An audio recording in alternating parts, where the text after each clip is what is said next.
Hello दोस्तों, नमस्कार, जय PW, very very good morning, सुप्रभात सारे के सारे रसगुल्लों को, रसगुल्लियों को, पापा की परियों को, मम्मी के मगरमच्छों को वेरी वेरी गुड मॉर्निंग, सुप्रभात। जल्दी से सारे के सारे लोग जुड़ जाइए आज के इस जबरदस्त जिंदाबाद बवंडर लेक्चर में। आ जाओ भाई सारे लोग, वेरी वेरी गुड मॉर्निंग, सुप्रभात सुप्रभात, जल्दी से जुड़ जाओ सारे के सारे रसगुल्ले, रसगुल्लियां, पापा की परियां और मम्मी के मगरमच्छों।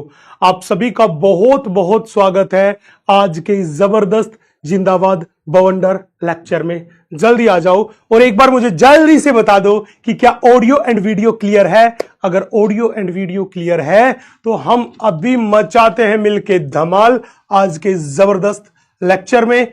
जल्दी, अगर ऑडियो वीडियो क्लियर है तो स्क्रीन पे लिख देना clear sir, clear sir, clear sir, जल्दी से। यस मेरे दोस्तों,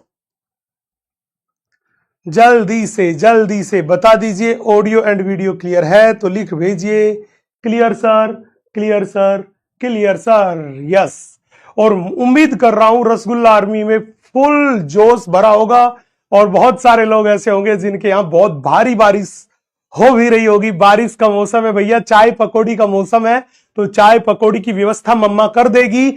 आप पूरी शिद्दत के साथ जबरदस्त तरीके से पढ़ाई कीजिए क्योंकि मम्मा बिल्कुल आपकी सेवा में हाजिर है कि उसको पता है कि जब वो आपको सारी सुविधाएं, सारी चीजें समय पे पूरा करके देगी तभी आप बहुत अच्छे से पढ़ाई कर सकते हैं, और पढ़ाई करोगे तभी तो माता पिता का सपना साकार होगा। आपने जो सपना देखा वो साकार होगा और हम उनका सपना पक्का साकार करेंगे। मैंने तो कसम खा ली है कि आपके माता पिता ने मिलके जो सपना देखा है भाई साहब, मैं जी जान लगा दूंगा उस सपने को पूरा करने के लिए। बस अगर यही कसम आप भी खा लो ना तो फिर तो दुनिया की कोई ताकत है ही नहीं जो हमारे माता पिता को झुकने के लिए मजबूर कर सके, किसी के भी सामने झुकने के लिए मजबूर कर सके। यस, उनको प्राउड फील होगा कि यस, हमने जो सपने देखे थे वो हमारे बच्चों ने पूरे कर दिए।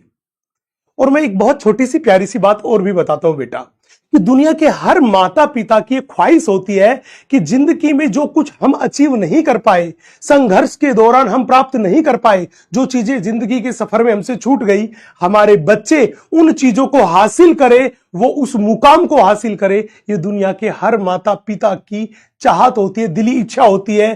क्या पता वो बोल पाए तुमसे कि ना बोल पाए, लेकिन दिली इच्छा हर माता पिता की यही है। और मैं मानता हूं कि भगवान ने आपको ये मौका दिया है, इस काबिल आपको बनाया है, तो आप पक्का पूरी ईमानदारी से मेहनत करेंगे, जान लगा के मेहनत करेंगे, अपने माता पिता की उन ख्वाहिशों को पूरा करेंगे, जिंदगी में जो मुकाम आप हासिल करना चाहते हैं वो हासिल करेंगे। और अगर कहते हो कि यस सर बिल्कुल हमने भी आपकी तरह कसम खा ली है कि पूरी शिद्दत से मेहनत करेंगे, तो एक बार बवंडर तरीके से स्क्रीन पे आग लगा दो। मैं मान जाऊंगा कि मेरी पूरी भारत की रसगुल्ला आर्मी मेरे साथ खड़ी है, और जब मेरे साथ मेरे बराबर खड़ी है तो फिर दुनिया की कोई भी ताकत हमें एक अच्छी रैंक फोड़ने से नहीं रोक सकती। मैं सिलेक्शन की बात नहीं करूंगा, मैं रैंक की बात करूंगा। एक अच्छी रैंक फोड़नी है तो अगर है तो स्क्रीन पे आग लगा दो, फिर हम बवंडर मचाते हैं, तबाही मचाते हैं, एकदम जबरदस्त जिंदाबाद, जबरदस्त जिंदाबाद। और कहानी शुरू करेंगे आज के इस लेक्चर की, तो जल्दी से। क्या बात, पूरे भारत की रसगुल्ला आर्मी का बहुत बहुत आभार, और उन माता पिता को भी बहुत बहुत प्रणाम जिन्होंने आपको इतने अच्छे संस्कार दिए, इतने अच्छे संस्कार दिए कि आप लोग सभी चीजों को बड़े सलीके से समझते हैं, उनकी खुशियों को, उनके गम को समझते हैं, उनको सही करने के लिए भी पूरी शिद्दत से मेहनत कर रहे हैं। क्या बात है, लव यू लाडलो, शाबाश रे मेरे बच्चों, वेरी गुड। चलो तो मेरे दोस्तों, आज की ये बड़ी खूबसूरत सी कहानी हम शुरू करते हैं। आपको याद होगा पिछले लेक्चर में हमने ये जो मेरे पास चैप्टर था इसकी बेसिक कुछ बातें आप लोगों से डिस्कस कर ली थी। हमने बता दिया था तीनों ही प्रकार के नाइट्रोजन युक्त उत्सर्जी पदार्थ के बारे में, अमोनिया के बारे में भी बताया था, यूरिया के बारे में भी बताया था, यूरिक अम्ल के बारे में भी बताया था, साथ ही साथ विभिन्न प्रकार के जंतुओं में जो उत्सर्जी अंग पाए जाते हैं हमने उनके बारे में भी बात कर ली थी। मतलब बेसिक बात पूरी हो चुकी थी। और हमने ये बता दिया था कि कशेरुकी जंतुओं में उत्सर्जी अंग जो होती वो होती किडनी, और हम कौन है, मानव, मानव किस में आ रहे हैं? स्तनधारियों में। कशेरु की है। तो आज मैं आप लोगों से बात करने जा रहा हूं मेरे लाडलो, वो बात करने जा रहा हूं ह्यूमन एक्सक्रीटरी सिस्टम के बारे में, जिसको मैं सरल भाषा में, सीधी भाषा में बोलूं तो मानव उत्सर्जन तंत्र। बहुत ध्यान से देखना, हर एक कॉन्सेप्ट को मैं डायग्राम में बता के चलूंगा, डायग्राम में बता के चलूंगा कि डायग्राम खुद बोल उठेगा कि हर वर्ड में है एनसीईआरटी का स्वाद, एनसीईआरटी का स्वाद, एनसीईआरटी का स्वाद। बड़े ध्यान से देखना बच्चे। सवाल अपने पास था कि सर हम यहां पर मानव उत्सर्जन तंत्र के बारे में बात कर रहे हैं। मैंने कहा बिल्कुल मेरे लाडलो, हम यहां पर मानव उत्सर्जन तंत्र के बारे में बात कर रहे हैं। अगर मानव उत्सर्जन तंत्र के बारे में पूछे कि बताओ मानव उत्सर्जन तंत्र कौन कौन सी चीजों से मिलके बना होता है, तो चलिए सबसे पहले कहानी वहीं से शुरू करते हैं कि ये मानव उत्सर्जन तंत्र है, ये कौन कौन सी चीजों से मिलके बना होता है। बड़े ध्यान से देखना। तो बात थी कि मानव उत्सर्जन तंत्र बना होता है, बनता है, बना होता है, कि ऐसी कौन कौन सी चीजें थी जिनसे मिलके मानव उत्सर्जन तंत्र बना होता है। अब बेटा मानव उत्सर्जन तंत्र टोटल 4 चीजों से मिलकर बना होता है। सबसे पहले मानव में मेन उत्सर्जी संरचना अपने पास होती है किडनी। इस किडनी को ही अपन बोल के चलते हैं बेटा वृक्क। दूसरी स्ट्रक्चर जो यहां पर होती है, जो कि मानव उत्सर्जन तंत्र से संबंधित है, वो मेरे पास है मूत्रवाहिनी।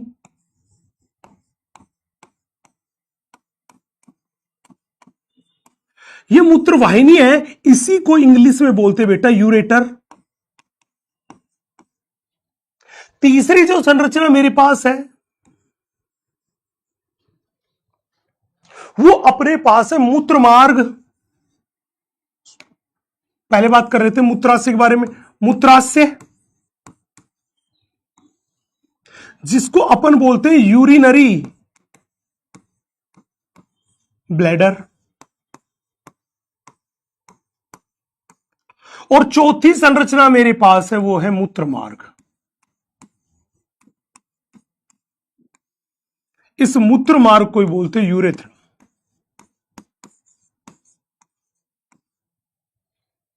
टोटल मिला के ये 4 चीजें हैं जो मानव के उत्सर्जन तंत्र का निर्माण करती है, मानव के उत्सर्जन तंत्र का निर्माण करती है, मानव के उत्सर्जन तंत्र का निर्माण करती है। 4 संरचनाएं हैं जो मानव के उत्सर्जन तंत्र का निर्माण करती है।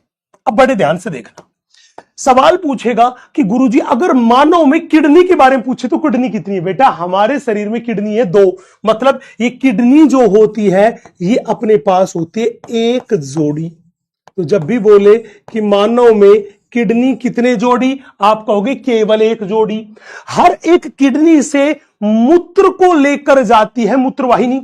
तो किडनी कितनी? 2। हर एक किडनी से मूत्र को मूत्रवाहिनी लेके जाएगी और उसे किस में डालेगी? मूत्राशय में। तो मूत्रवाहिनी की भी संख्या कितनी हुई टोटल? 2। मतलब हमारे शरीर में देखें तो ये मूत्रवाहिनी जो है ये भी कितनी है मेरे बच्चे? हमने बोला ये भी मेरे पास है 1 जोड़ी।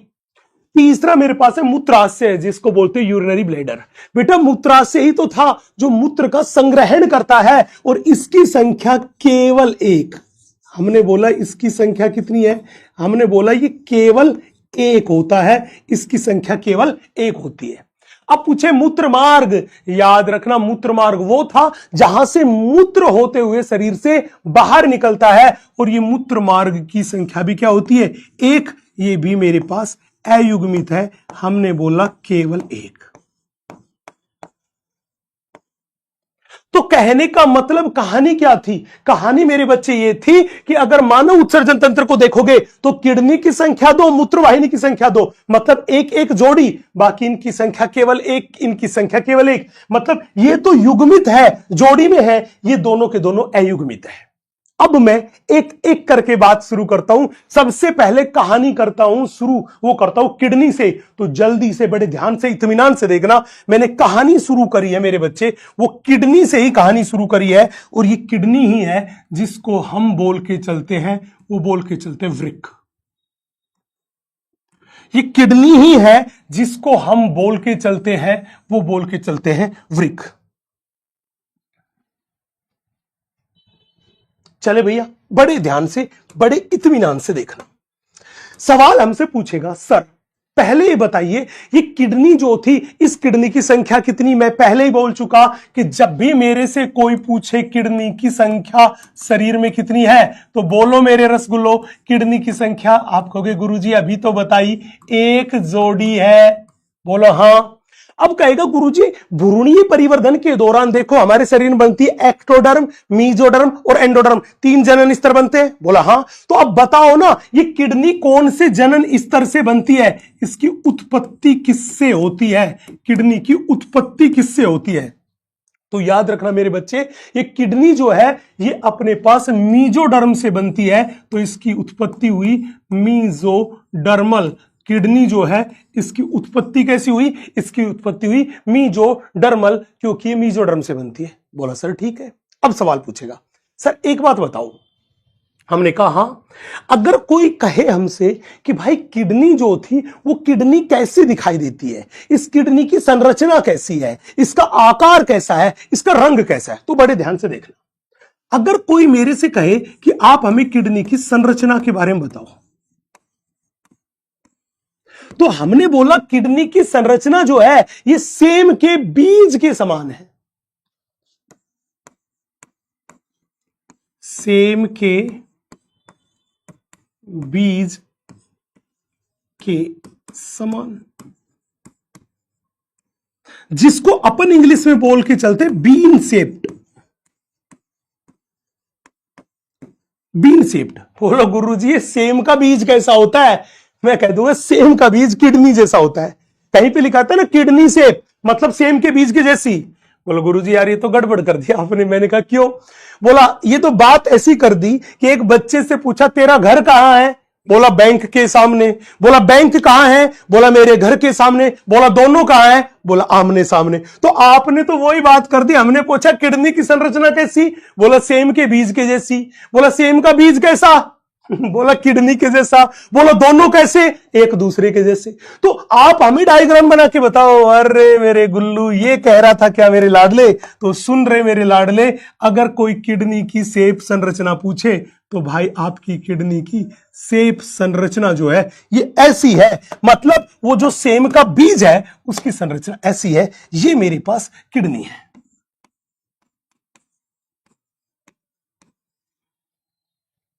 बोला गुरुजी ठीक है, इतनी बात ठीक है। अब सवाल था गुरुजी अगर हमसे कोई पूछे कि किडनी का रंग बताओ सर, किडनी का रंग बताओ, गोरा था, काला था, गेहुआ था? अरे मेरे गुल्लू बेटा, किडनी का रंग जो था वो गहरा भूरा लाल रंग है। तो कैसा है? हमने बोला गहरा भूरा लाल रंग। जब भी बोले किडनी का रंग कैसा, हमने बोला गहरा भूरा लाल रंग है। किसका? किडनी का। पूछेगा गुरुजी ठीक है। सर एक बात बताओ। हमने कहा हाँ पूछ। सर ये बताओ ये किडनी जो है इसका साइज, इसके आकार के बारे में तो बताओ, ये कितनी बड़ी है? बेटा याद रखना, अगर हमसे कोई कहे कि आप हमें किडनी के आकार के बारे में बताओ, इसकी लंबाई, चौड़ाई, मोटाई के बारे में कुछ बताओ, तो ध्यान से सुनना, गौर करके सुनना कि जब भी किडनी के आकार के बारे में कोई आदमी बात करेगा तो सबसे पहले बात करेगा किडनी की लंबाई के बारे में। बेटा हमारी किडनी जो है उसकी लंबाई जो है वो लगभग 10 से 12 सेंटीमीटर है। बोला गुरुजी ठीक है। किडनी की अगर कोई पूछे कि चौड़ाई बताओ, ये लीजिए, अगर हमसे हमारी किडनी की कोई चौड़ाई पूछे कितनी है, हम कहेंगे भैया ये चौड़ाई जो है ये 5 से 7 सेंटीमीटर है। अगर कोई कहे कि किडनी की मोटाई बताओ, तो भैया ध्यान रखना मोटाई इसकी 2 से 3 सेंटीमीटर है। मतलब किडनी की मोटाई तो बहुत कम है, किडनी एकदम स्लिम ड्रीम है। किडनी एकदम क्या है? स्लिम ड्रीम है। तो बेटा एक बार इतनी सी बात याद कर लो, ये सीधी सीधी लर्निंग बेस बातें थी, ये सीधी सीधी लर्निंग बेस बातें थी, इनमें कोई बड़ा रॉकेट साइंस हमने यूज नहीं किया। यस, इतनी सी बात याद करो।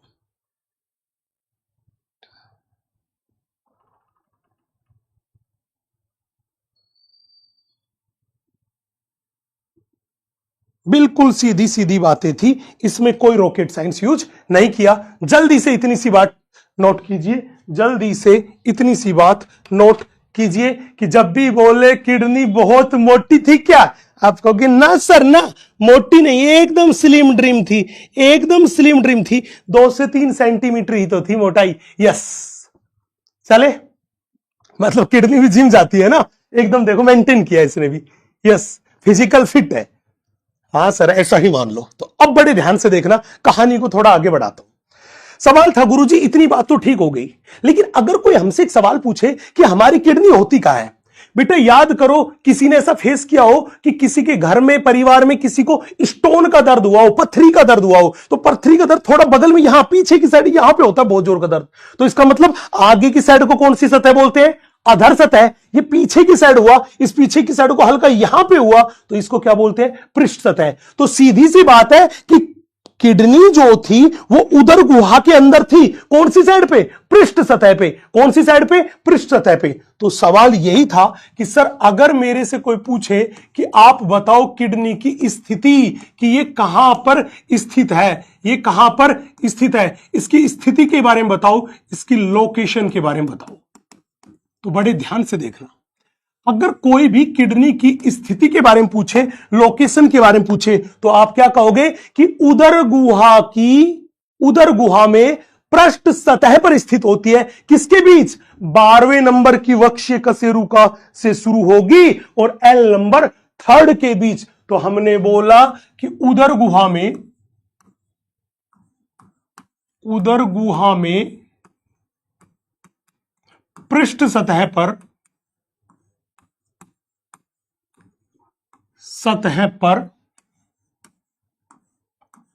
T12 से L3 के बीच स्थित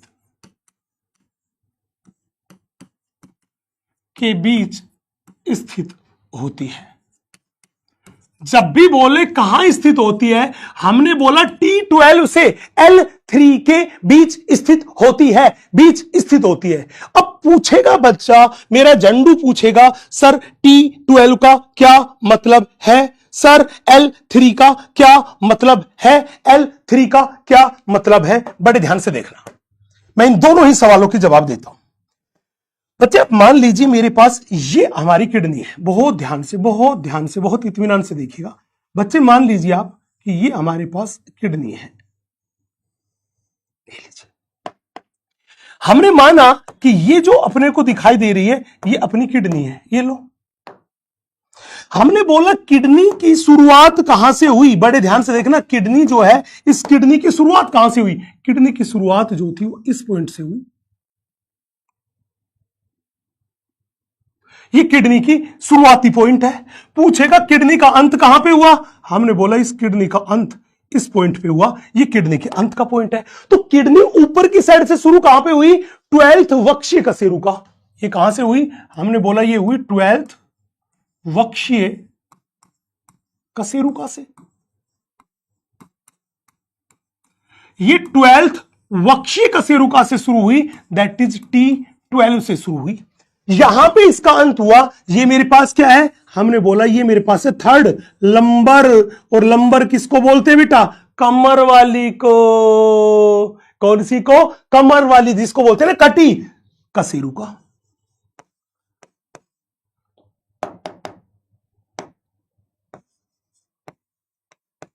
थर्ड लंबर कशेरुका, जिसको अपन ने बोल दिया L3 पे जाके खत्म हो गई। बोला गुरुजी ठीक है, 3rd लंबर कशेरुका पे जाके खत्म हो गई। यस। अब कहानी को सुनना, बड़े इत्मीनान से देखना, कंसंट्रेशन बना के, और फिर देखना मेरे लाडलो। अब सवाल पूछेगा सर किडनी की ये वाली कौन सी सतह है? ये बाहरी सतह है। और ये वाली कौन सी है? आंतरिक सतह। देखो अंदर की सतह पर गड्ढा है और ऐसी शेप जो होती है उसको बोलते हैं अवतल सतह। कौन सी सतह मेरे लाडले? इस सतह को बोलते हैं अवतल सतह। और ये जो उभरी हुई सतह है इसको कौन सी सतह बोलते हैं? उत्तल सतह। तो अगर मेरे से पूछे ये कौन सी सतह है, हमने बोला ये मेरे पास है बाहरी उत्तल सतह। ये मेरे पास है बाहरी उत्तल सतह। ये पूछेगा कौन सी है, हमने कहा ये मेरे पास है आंतरिक अवतल सतह, आंतरिक अवतल सतह, ये मेरे पास है आंतरिक अवतल सतह। तो ध्यान रखना किडनी की अंदर वाली सतह जो है वो है अवतल सतह, बाहर वाली सतह है वो है उत्तल सतह। अब कहानी को बड़े ध्यान से देखना, सीन पलटेगा। अब देखो इसकी जो आंतरिक सतह है उस सतह को हमने क्या नाम दिया, बोलो क्या नाम दिया? आप कहोगे सर उसको नाम दिया अपने अवतल सतह।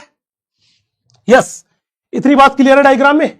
हाँ जी, इतनी बात क्लियर है। इस आंतरिक सतह को क्या नाम दिया? अवतल सतह। और इस अवतल सतह के बीचों बीच ये गड्ढा दिखाई दे रहा है क्या? यस।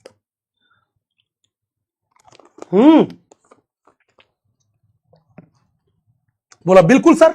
तो यहां पे देखो ये अवतल सतह जो है, इस अवतल सतह पे ये आपको गड्ढा दिखाई दे रहा है। इस गड्ढे को हम बोलते हैं हाइलम। इस गड्ढे को हम बोल के चलते हैं हाइलम, या इसी को बोल के चलते हैं हाइलस। इसी गड्ढे को हम बोल के चलते हैं हाइलम, इसी गड्ढे को बोल के चलते हैं हाइलस।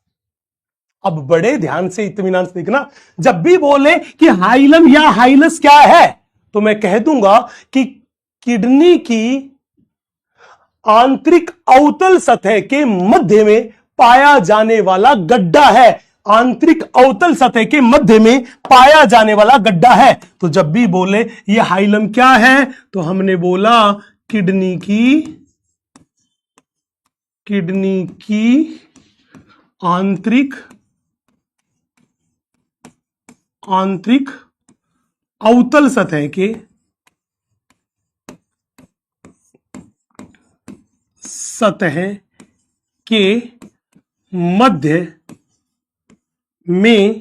के मध्य में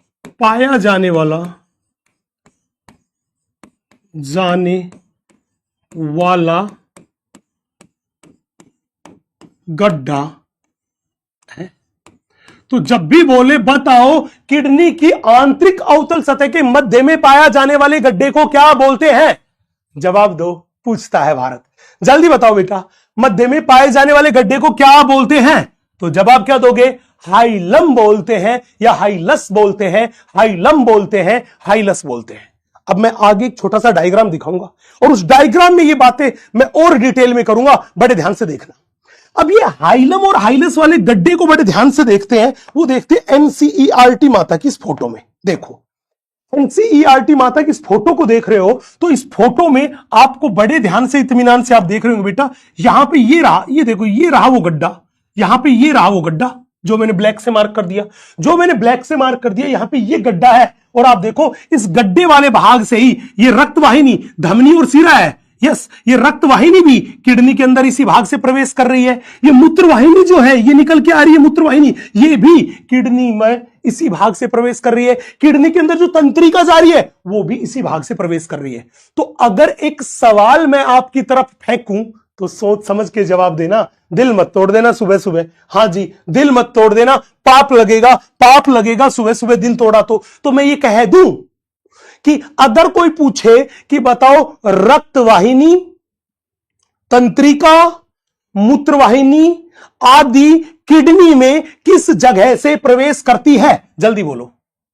रक्त वाहिनी, तंत्रिका, मूत्रवाहिनी आदि किडनी में किस जगह से प्रवेश करती है? तो उस जगह का नाम बता दो जल्दी से, नाम बता दो जल्दी से, नाम बता दो जल्दी से।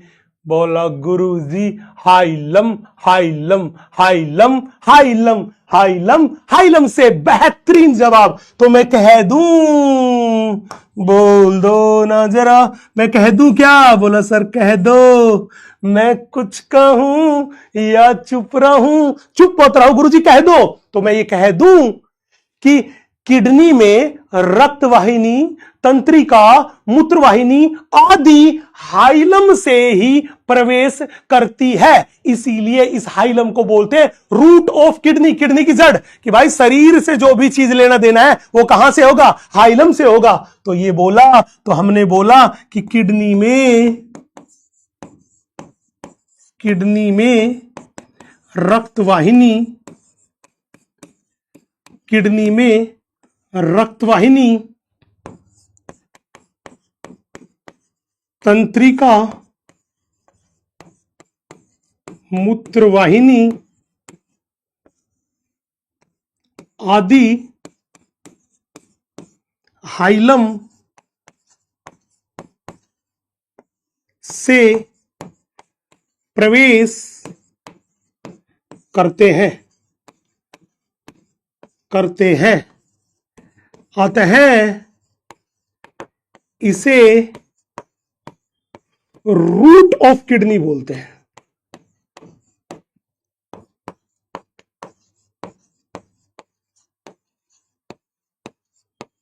कहते हैं।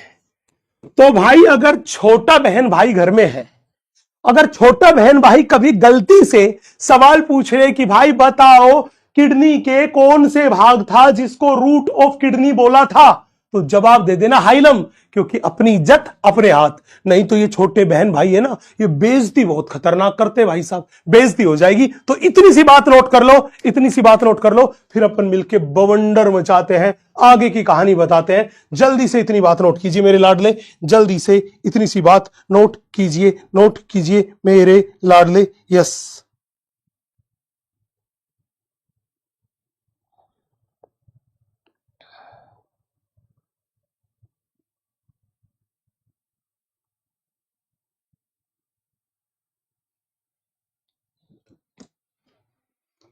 यस, चले,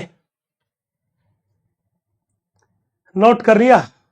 हाँ, अब इतनी सी बात किडनी के बारे में हमने नोट कर ली है। ये छोटी छोटी मोटी मोटी बात, बेटे डूब जाना चैप्टर में, डूब जाना, बिल्कुल डूब जाना चैप्टर में, है ना, तब मजा आएगा। बिल्कुल कॉन्सेप्ट को सीखने की कोशिश करना, डायग्राम में विजुअलाइज करने की कोशिश करना, है ना। आगे चल के फिर मैं कोई 3D डायग्राम अच्छा सा लेके आऊंगा, उनमें इन चीजों को और थोड़ा खोल के दिखाऊंगा, और थोड़ा डिटेल में दिखाऊंगा आपको, लेकिन बिल्कुल कंसंट्रेशन बना के, फिर मजा आएगा, है ना। बेटा इन चीजों का कोई 3D डायग्राम नहीं होता, अभी तो 2D से ही काम चला, आगे चल के बात करेंगे, मैं अपने आप दिखा दूंगा, भरोसा रखो यार। इतने दिन में तुम्हारे दिल में इतनी सी जगह तो बना ही ली होगी कि आपको ये तो आइडिया रहे कि सर जहां जिस चीज की जरूरत होगी वो अपने आप कर देंगे, उससे पहले आप केवल जो पढ़ा रहा हूं उस पर फोकस कर लो मेरे लाडलो। यस, चले भैया, बोला सर ठीक है। अब सवाल था गुरुजी हमने किडनी के बारे में इतनी सारी बात कर ली, बोला हाँ, लेकिन ये तो नहीं बताया इस किडनी का वजन कितना होता है। भाई साहब बिल्कुल, अगर कोई हमसे पूछ ले कि आप किडनी का वजन बताइए, ये किडनी कितनी होती है, जैसे तुम्हारा दिल था वो 250 से 300 ग्राम का था, ये किडनी तो उससे भी लगभग आधी होती है। कितनी होती है? इसका वजन होता है 120 से 170 ग्राम। अगर कोई कहे कि भाई साहब किडनी का वजन कितना, तो कह देना कि बेटा किडनी बहुत भारी चीज नहीं है, इसका वजन तो 120 से 170 ग्राम ही होता है, 120 से 170 ग्राम ही होता है, 120 से 170 ग्राम होता है, बस ये कहानी तुम्हारी किडनी की है। बोला गुरुजी ठीक है। अब एक छोटा सा प्यारा सा सवाल क्या था? सवाल यह था कि गुरुजी एक बात बताओ, हमने कहा पूछो, अगर हमसे कोई इस किडनी की आंतरिक संरचना के बारे में पूछे कि किडनी कैसी दिखाई देती है, क्या कहानी है, तो उसके बारे में हम क्या बताएं। तो बड़े ध्यान से देखना, हमसे कोई पूछेगा किडनी की आंतरिक संरचना के बारे में, तो इस किडनी को तुम तरबूज मान लो और तरबूज को चाकू से ऐसे काट देते हो, क्या कर देते हो, ऐसे काट देते हो, तो बिल्कुल तरबूज की तरह इस किडनी को ऐसे मैंने काटा। बड़े ध्यान से देखना, जब तरबूज की तरह काटा तो हम इसकी आंतरिक संरचना के बारे में बात करेंगे, लेकिन उससे पहले एनसीईआरटी माता ने ये कुछ छोटी छोटी लाइंस दे रखी है, अपन इनके बारे में बात कर लेते हैं। ये कह रहा है मनुष्य में वृक्क किडनी कितनी होती है? एक जोड़ी। मूत्रवाहिनी भी कितनी होती है? एक जोड़ी। मूत्राशय केवल एक और मूत्रमार्ग केवल एक। बोला किडनी की आकृति कैसी? सेम के बीज के आकार की होती है, रंग गहरे भूरे लाल रंग की होती है। ये अंतिम वक्षी कशेरुका, इस अंतिम वक्षी कशेरुका को बोलते हैं T12 से तीसरी कटी, जिसको बोल देते हैं L3, कशेरुका के समीप उदर गुहा के अंदर होती है, पृष्ठ सतह पर स्थित होती है। लंबाई कितनी? 10 से 12। चौड़ाई कितनी? 5 से 7। मोटाई कितनी? 2 से 3 सेंटीमीटर है। वजन कितना? 120 से 170 ग्राम होता है। चले, अब क्या कह रहा है कि वृक्क के केंद्रीय भाग की भीतरी अवतल सतह, यस, भीतरी अवतल सतह जो होती है उसके मध्य में खांच, एक गड्ढा दिखाई देता है और उस गड्ढे को क्या बोलते हैं, हाइलम बोलते हैं। और इसी से होकर मूत्रवाहिनी, मूत्रनलिका, रक्तवाहिनी, तंत्रिकाएं किडनी में प्रवेश करती है, किडनी में प्रवेश करती है। बेटा यहां तक की बात मैं अभी तक आपको बता चुका हूं, और अगर यहां तक की बात दिमाग में छप गई, दिल में उतर गई और मस्त मस्त 2 नैनों में चमक गई, तो कसम खा के कहो, मुस्कुरा के कहो, सर आप आगे बढ़ो, हम आपके साथ हैं। तो एक बार पूरे भारत की जनता की तरफ से ताबड़तोड़ स्क्रीन पर आग लगा दी जाए कि मैं पूरे जोश और जुनून के साथ आगे बढ़ूं और इस किडनी की आंतरिक संरचना को आपसे डिस्कस करूं जल्दी।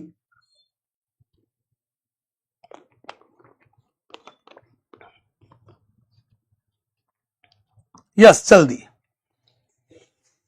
लेकिन इस आंतरिक संरचना को डिस्कस करने से पहले मैं एक बहुत बड़ा अनाउंसमेंट करने वाला हूं, और उस बहुत बड़े अनाउंसमेंट में आप लोगों को बहुत बहुत बहुत बड़ा फायदा होने वाला है। जितने भी लोग बड़ी शिद्दत से पढ़ाई कर रहे हैं उनको तो फायदा मिलेगा ही, लेकिन जो लोग सीरियस नहीं थे, अगर वो आज से भी जी जान लगा के काम करना शुरू कर देंगे तो भाई साहब वो भी कुछ ना कुछ बड़ा बेहतरीन कर सकते हैं।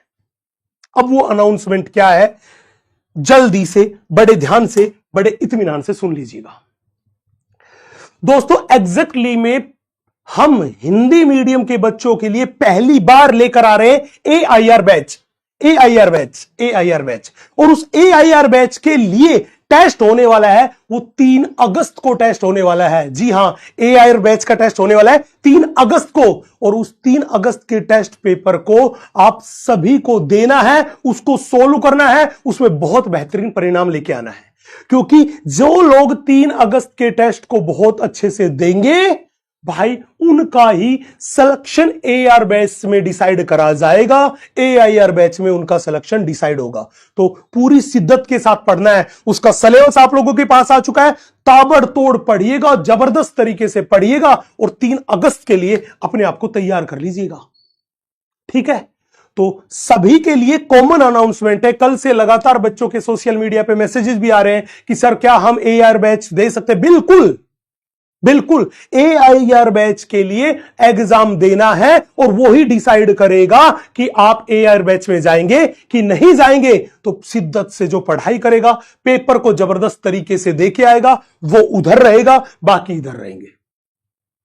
तो कहने का मतलब मैं बार बार एक ही बात कहता था, शिद्दत से पढ़ो, शिद्दत से पढ़ो, क्योंकि कई सारी चीजें हैं जो पूरे साल भर थोड़े थोड़े समय इंटरवल के बाद होती रहेगी और आपके सिलेक्शन के चांस धीरे धीरे बढ़ाती रहेगी, एक अच्छी रैंक की तरफ आपको ले जाती रहेगी। और अगर आप ईमानदारी से पढ़ाई करेंगे तो उन छोटे छोटे गोल को अचीव करते हुए और उन सीढ़ियों के ऊपर से चढ़ते हुए अपने ड्रीम मेडिकल कॉलेज में आसानी से पहुंच जाओगे। नहीं तो सफर ज्यादा करना पड़ेगा, मेहनत ज्यादा करनी पड़ेगी, परेशानियां ज्यादा उठानी पड़ेगी। तो मेरे हिसाब से सभी के लिए यह चीज क्लियर है। यस बेटा, ये पेपर ऑनलाइन ही होगा, बिल्कुल 3 तारीख को उसके सिलेबस की डिटेल आपको डाल दी गई होगी आपकी पोस्ट में, आप देख लीजिएगा। सभी देंगे, उसकी कोई फीस नहीं है, बस उसकी फीस यही है कि आप टेस्ट को फोड़ के आओ, अगर उसमें अच्छे नंबर लेके आए तो उधर हो जाओगे। यस, बस। तो ये बात अगर क्लियर है, बात पहुंच गई है ना, तो भाई साहब एक बार मुझे थंब इंप्रेशन दे दीजिए और अपनी पढ़ाई शुरू कर दीजिए। बॉडी फ्लूइड एंड सर्कुलेशन वाले चैप्टर का 1 शॉर्ट लेक्चर अगले 1 या 2 दिन में आप तक पहुंच जाएगा, उस पे काम जारी हो चुका है, तो वो भी आपका कवर कर लीजिएगा। मतलब 3 तारीख से पहले उसका भी 1 शॉर्ट मिल जाएगा। मेरी तरफ से मेरा 100% काम सॉर्ट आउट। ठीक है जी, तो शिद्दत से पढ़ाई कीजिए, अच्छे से पढ़ाई कीजिए, बाकी तो फिर देखते होता क्या है, जब तक है ज्ञान, जब तक है ज्ञान। ठीक है मेरे दोस्तों, चलो इस अनाउंसमेंट के बाद दोबारा मैं टॉपिक से आपको जोड़ता हूं, मुख्य धारा से आपको जोड़ता हूं। और वो मुख्य धारा क्या थी? Internal structure of kidney, kidney की आंतरिक संरचना, किडनी की आंतरिक संरचना।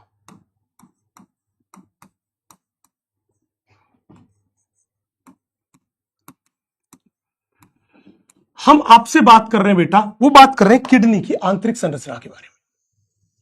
सवाल सीधा है, सर हम यहां पे किडनी की आंतरिक संरचना के बारे में बात कर रहे हैं। हमने कहा हां, आप ये बताओ अगर किडनी की आंतरिक संरचना को देखें, किडनी को देखें, तो अंदर से किडनी के कितने भाग होते हैं? अगर किडनी की आंतरिक संरचना को देखें तो अंदर से किडनी के कितने भाग होते हैं?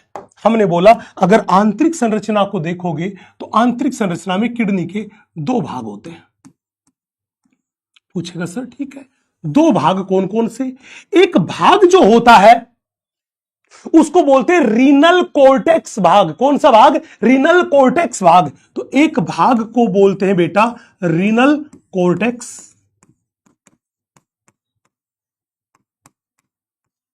और दूसरा जो भाग होता है उसे बोलते हैं रीनल मेडुला भाग।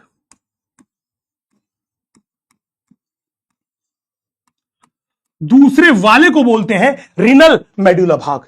ध्यान रखना, ये रीनल कोर्टेक्स, ये रीनल मेडुला दैट इज मध्यांश वाला भाग, ये मेरे पास कोर्टेक्स वाला भाग, ये मध्यांश वाला भाग। ये कोर्टेक्स वाला कौन सा भाग? हमने बोला बाहरी भाग।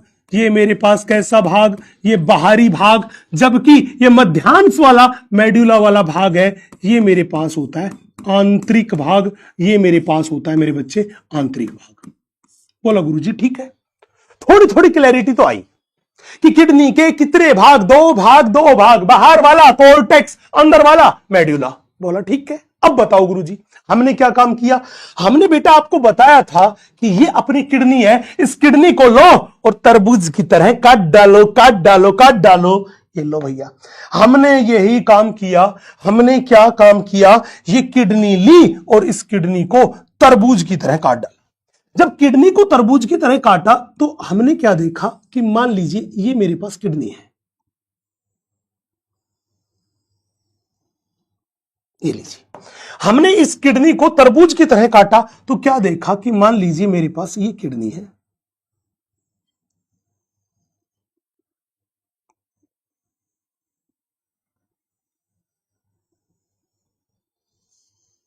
ये मेरे पास किडनी है। बड़े ध्यान से देखना, ये मेरे पास किडनी है।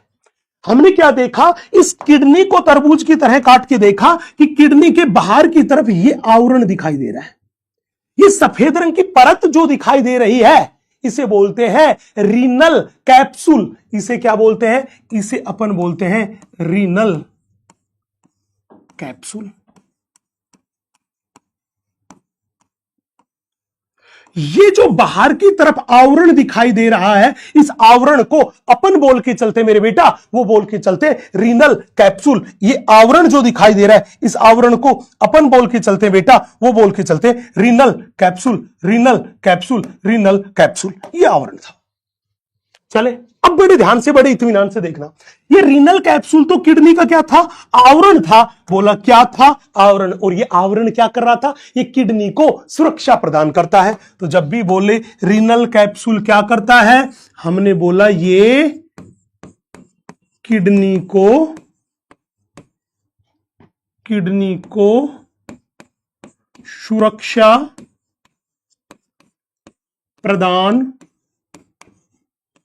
करने वाला आवरण है, करने वाला आवरण है। तो बोला ये कौन सा आवरण है? हमने बोला ये वो आवरण है जो किडनी को सुरक्षा प्रदान करता है। बोला गुरुजी ठीक है। अब इसके अंदर ये रही, इस आवरण के अंदर ये रही अपने पास किडनी। अब किडनी को बाहर से देखें तो हमने बोला किडनी की इधर वाला बाहरी सतह,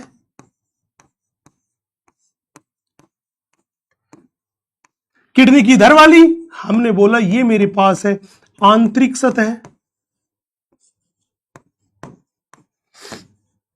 ये मेरे पास है आंतरिक सतह। बोला गुरुजी ठीक है। अब बड़े ध्यान से देखना, हमने जब किडनी को और थोड़ी डिटेल में देखना चाहा तो ये देखा कि ये किडनी जो है, ये किडनी एग्जैक्टली में 2 भागों में बटी हुई है। ऐसे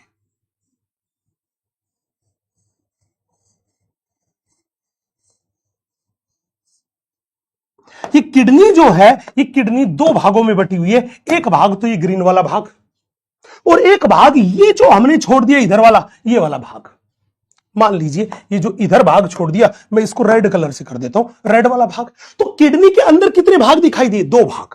ये जो बाहरी सतह की तरफ ये रेड वाला जो भाग है, ये जो रेड कलर वाला जो ये भाग आपको दिखाई दे रहा है, इस रेड कलर वाले भाग को बोलते हैं कोर्टेक्स।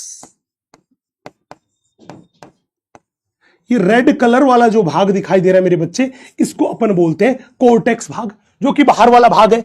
यहां पे देखो, यहां पे ये जो हरे रंग वाला भाग दिखाई दे रहा है, इस भाग को अपन बोलते हैं मेडुला भाग। इस भाग को अपन बोलते हैं मेडुला भाग।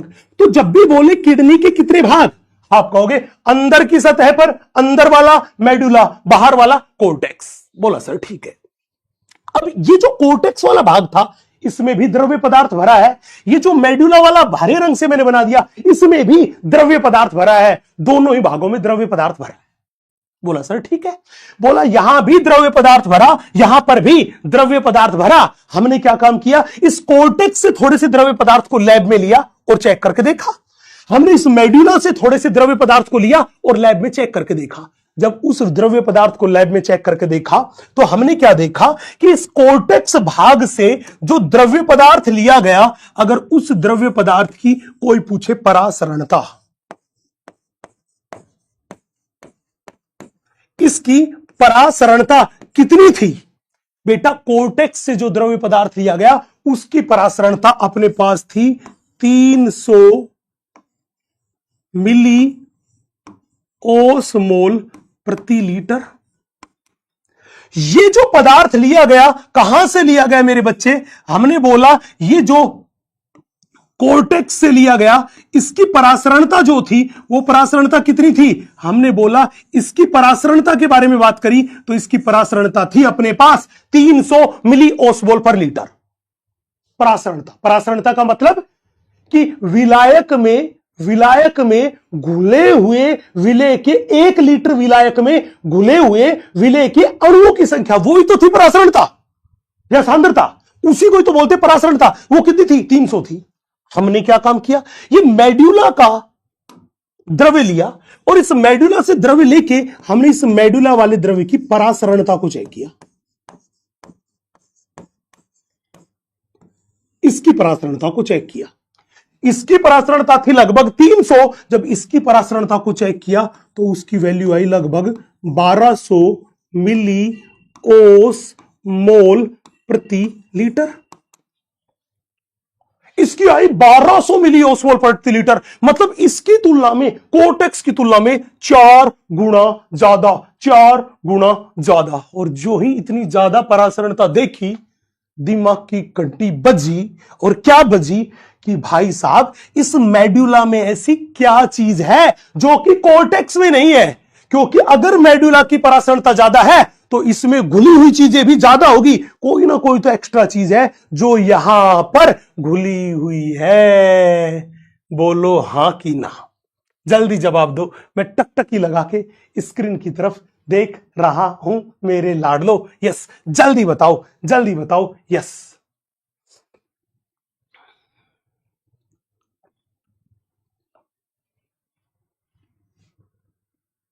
यस, जल्दी बताओ मेरे लाडलो, जल्दी बताओ, जल्दी बताओ मेरे लाडलो, जल्दी बताओ, जल्दी बताओ। बोला हाँ सर, कोई ना कोई तो गड़बड़ घोटाला है। तो वो सीआईडी वाला याद करो। दया, पता लगाओ क्या गड़बड़ घोटाला है। तो दया डॉक्टर सालुके के पास जाएगा और बताएगा सालुके साहब कोई ना कोई तो गड़बड़ घोटाला है। बोला कैसे? बोला कोर्टेक्स किडनी का बाहरी भाग है, परासरणता 300, मेडुला किडनी का अंदर वाला भाग है, परासरणता 1200। ऐसा क्यों? तो डॉक्टर सालुके कहता है थोड़ी देर रुको, बताता हूं। जब डॉक्टर सालुके इसका अध्ययन करना शुरू करता है तो थोड़ा गौर फरमाइएगा मेरे दोस्त। तो उसने क्या देखा कि इस मेडुला भाग में कुछ अलग अलग चीजें भी दिखाई दी। इस मेडुला में क्या दिखाई दिया? कुछ नई नई चीजें दिखाई दी जो कोर्टेक्स में नहीं थी। बोला ये नई नई चीजें जो इस मेडुला भाग में दिखाई दे रही है, ये नई नई चीजें एग्जैक्टली में है क्या बेटा? ये जो नीले रंग से मैंने बता दी, ये चीजें जो कहां दिखाई दे रही है, जो कि हमें केवल और केवल को मेडुला में दिखाई दे रही है, ये कुछ और नहीं, ये मेरे पास है संग्रहित यूरिया एंड NaCl। बेटा ये जो मेरे पास है ये संग्रहित यूरिया तथा NaCl है। और याद करो पिछले लेक्चर में हमने लिखा था कि शरीर के द्रव्य की परासरणता को बनाए रखने के लिए कुछ मात्रा में यूरिया का शरीर में संग्रहण होता है। ये पिछले लेक्चर में मैंने यूरिया में सबसे लास्ट पॉइंट लिखाया था। जल्दी से नोटबुक खोल के देख लो, और अगर मिल गया हो या तुम्हें याद हो तो कसम खा के कहो, मुस्कुरा के कहो, बिल्कुल हाँ हमें याद है। बिल्कुल स्क्रीन पे गाने के लहजे में लिख देना। मैं पूछ रहा हूं क्या तुम्हें याद है? आप कहना हाँ हमें याद है। जल्दी से इसी लहजे में लिख दो ताकि मैं मेरी बात को आगे बढ़ाऊं मेरे बच्चों, जल्दी से। तो अब सालू के साहब ने पत्ते खोल दिए, बता दिया कि क्यों मेडुला की परासरणता कोर्टेक्स से ज्यादा है, क्योंकि मेडुला में NaCl तथा यूरिया क्या होते हैं? उपस्थित। तो हमने बोला यहां पर यूरिया तथा NaCl वो क्या होते हैं मेरे बच्चे? उपस्थित। किसमें? मेडुला में। लेकिन कोर्टेक्स में पूछे तो हमने बोला यूरिया तथा NaCl वो होते हैं अनुपस्थित।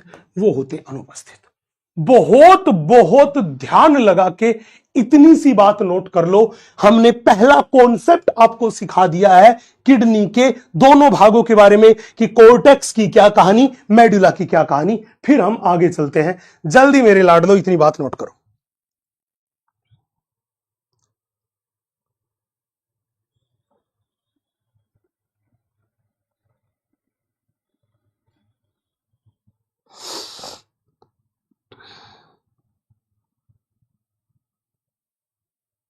यस मेरे बच्चों, जल्दी से इतनी सी बात बताओ।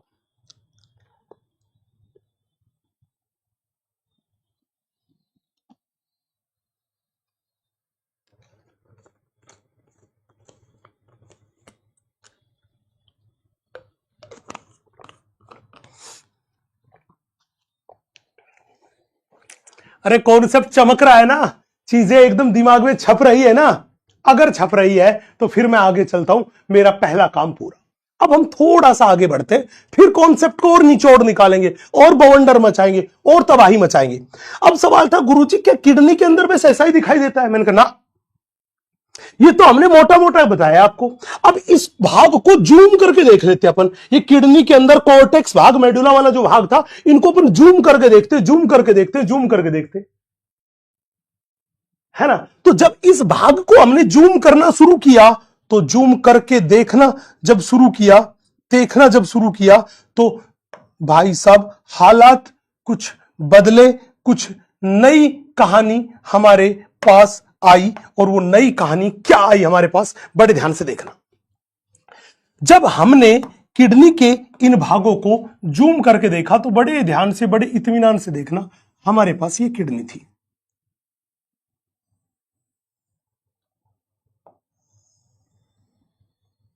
हमने बोला हमारे पास मेरे दोस्त ये किडनी थी। हमने इस किडनी को जूम करके देखना शुरू किया तो क्या देखा? किडनी का ये अवतल सतह है, और इस अवतल सतह वाला जो भाग था, यहां से हमने देखा ये अपने पास मूत्रवाहिनी निकल रही है। ये मेरे पास क्या निकल रही है? ये मूत्रवाहिनी निकल रही है। बोला गुरुजी ठीक है। फिर क्या हुआ? हमने बोला ये मूत्रवाहिनी निकल रही है और ये आगे जाके एक चौड़े से भाग में ओपन हो रही है। ये लीजिए, ये चौड़ा सा कीपाकार भाग आपको दिखाई दे रहा होगा। बोला हां, ये चौड़ा सा कीपाकार भाग आगे जाके कुछ शाखाओं में बढ़ रहा है, कुछ शाखाओं में बट रहा है। हमने बोला ये लीजिए, ये चौड़ा सा कीपाकार भाग जो है ये आगे जाके कुछ शाखाओं में बट रहा है। ये लीजिए, ये शाखाओं में बट रहा है। कौन सा भाग? ये चौड़ा सा कीपाकार भाग। ये चौड़ा सा कीपाकार भाग आगे जाके शाखाओं में बट रहा है, और वो शाखाएं जो है वो फिर दोबारा आगे चलकर फिर शाखाओं में बट रही है।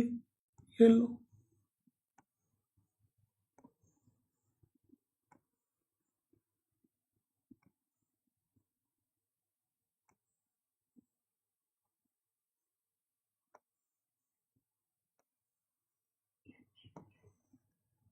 ये दोबारा शाखाओं में बट रही है। तो अब बड़े ध्यान से, बड़े इत्मीनान से पूरी कहानी को बड़े इत्मीनान से, बड़े ध्यान से देखना। हमने क्या देखा? ये शाखाएं दोबारा से शाखाओं में बट रही है, और हमने देखा ये शाखाएं जो दोबारा शाखाओं में बटी, ये आगे जाके कंटिन्यू हुई, वो इस त्रिभुजाकार स्ट्रक्चर में हुई। ये आगे जाके कंटिन्यू हुई, वो इस त्रिभुजाकार स्ट्रक्चर में हुई। ये आगे जाके कंटिन्यू हुई, वो इस त्रिभुजाकार स्ट्रक्चर में हुई। आगे जाके कंटिन्यू हुई, वो इस त्रिभुजाकार स्ट्रक्चर में हुई। आगे जाके कंटिन्यू हुई, आगे जाके कंटिन्यू हुई, वो इस त्रिभुजाकार स्ट्रक्चर में हुई। ये पिरामिड जैसी, ये लीजिए,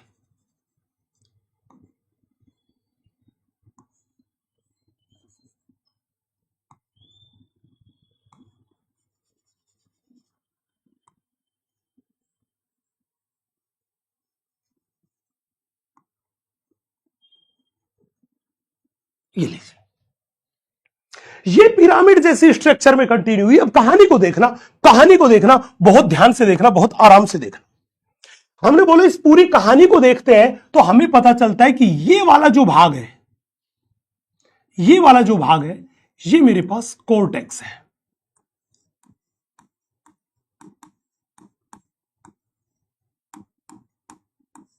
ये वाला जो भाग दिखाई दे रहा है वो कोर्टेक्स है।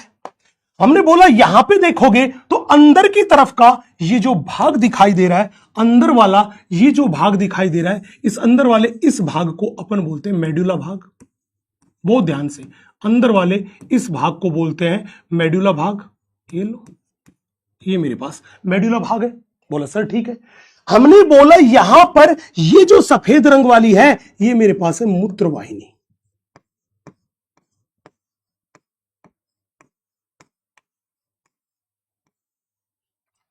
ये मेरे पास है मूत्रवाहिनी। अब बड़े ध्यान से देखना बेटा, ये जो गड्ढा आपको दिखाई दे रहा है, यस, ये गड्ढा अवतल सतह पे पाया जाने वाला गड्ढा है, और इस गड्ढे को ही तो अपन बोलते हैं हाइलम, क्योंकि हम तो पहले ही आपको बता चुके हैं कि मूत्रवाहिनी जो थी वो किडनी में किस जगह से प्रवेश करती है। आप कहोगे हाइलम से प्रवेश करती है।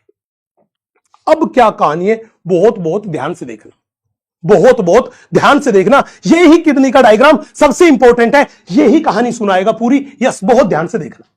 हमने क्या देखा कि ये लाल लाल रंग की जो संरचना हमें दिखाई दे रही है, इन्हें बोलते हैं रीनल पिरामिड।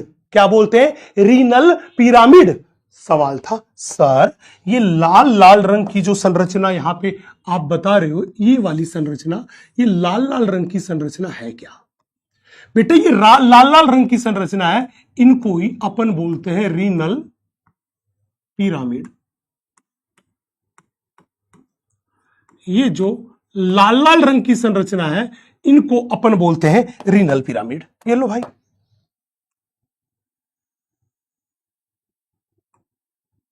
इनको अपन रीनल पिरामिड बोलते हैं। कहानी को सुना बड़े ध्यान से।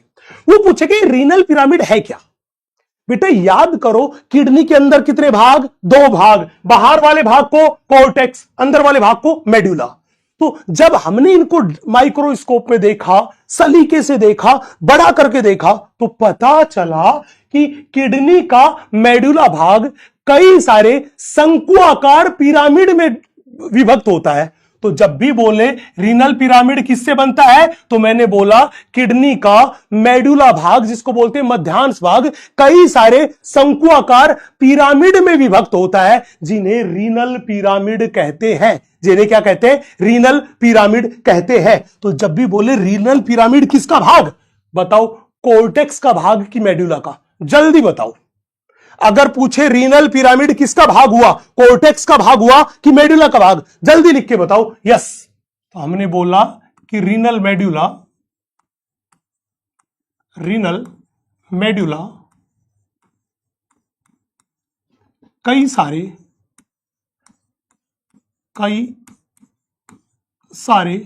शंकुआकार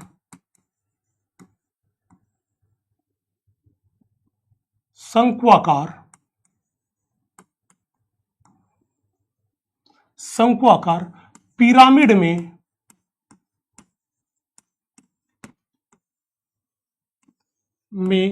विभक्त होता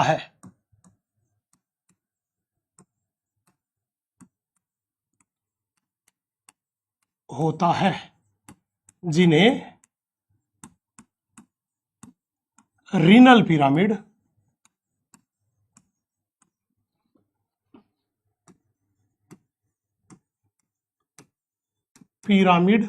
कहते हैं। क्या कहते हैं? रीनल पिरामिड कहते हैं।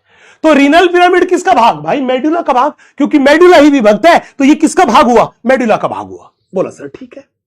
अब बड़े ध्यान से देखना, ये रीनल पिरामिड जाके किसमें खुला? ये रीनल पिरामिड है इस सफेद रंग की नलिका में खुला। बड़े ध्यान से देखना, रीनल पिरामिड किसमें खुला? आप कहोगे सर ये रीनल पिरामिड जो है ये इस सफेद रंग की नलिका में खुला।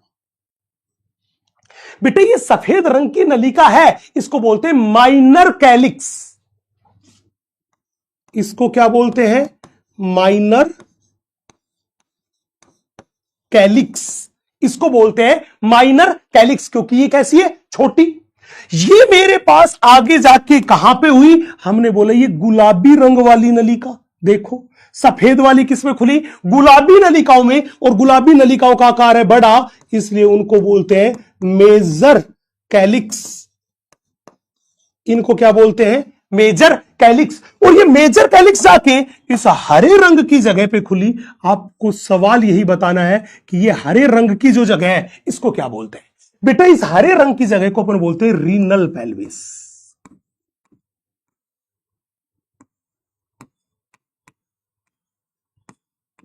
ये जो हरे रंग की जगह हमें दिखाई दे रही है, इस हरे रंग की जगह को ही हम बोलते हैं रीनल पेल्विस। Renal pelvis. अब कहानी शुरू होगी, बड़े ध्यान से देखना। बेटा रीनल पेल्विस बताओ हाइलम के अंदर की तरफ है कि नहीं है? बोला हां, ये मूत्रवाहिनी में जाके रीनल पेल्विस डायरेक्टली किस में आ रहा है? मूत्रवाहिनी में। तो अगर कहे कि हाइलम के अंदर की तरफ का ये जो चौड़ा भाग दिखाई दे रहा है जो कि कीपाकार है, इस चौड़े कीपाकार भाग को क्या बोलते हैं? Renal pelvis. तो हाइलम के अंदर की तरफ चौड़ा कीपाकार जो भाग होता है उसे क्या बोलते हैं? Renal pelvis. तो बड़े ध्यान से, बड़े इत्मीनान से मैं ये लाइन लिखता हूं। यस, तो हमने बोला कि हाइलम के अंदर की तरफ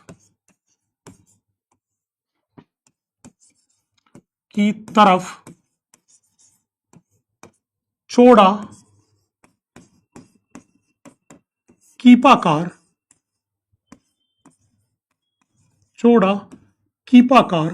भाग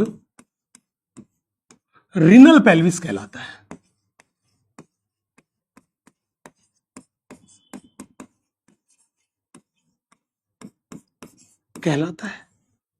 अब आप देखिए इस रीनल पेल्विस से ही तो शाखा निकली। पहले गुलाबी रंग वाली शाखा निकली जिन्हें बोल दिया मेजर कैलिक्स, फिर उन गुलाबी वाली से सफेद वाली निकली जिन्हें बोल दिया माइनर कैलिक्स। तो जब भी बोले मेजर कैलिक्स और माइनर कैलिक्स कहां से निकले हुए प्रक्षेप है? आप कहोगे रीनल पेल्विस से निकलते हैं। माइनर कैलिक्स मेजर कैलिक्स कहां से निकलते हैं? ये रीनल पेल्विस से निकलते हैं। तो मैंने बोला इससे, बड़े ध्यान से देखना, मैं अगला पॉइंट लिख रहा हूं, इससे प्रक्षेप जिन्हें बोलते प्रोजेक्शंस निकलते हैं, निकलते हैं, जिन्हें कैलिक्स कहते हैं।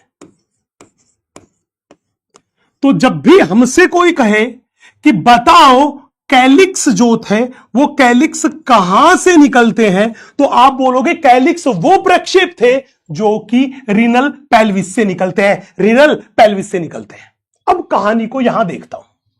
हमने बोला इस रीनल पिरामिड को देखो, ये रीनल पिरामिड किसमें खुलते हैं, जल्दी देखो, रीनल पिरामिड किसमें खुलते हैं। आपका सीधा जवाब आएगा सर ये जो रीनल पिरामिड है, ये रीनल पिरामिड तो माइनर कैलिक्स में खुलते हैं, माइनर कैलिक्स में खुलते हैं। तो मैं ये लाइन लिख दूं क्या यहां पे कि ये कैलिक्स में खुलते हैं,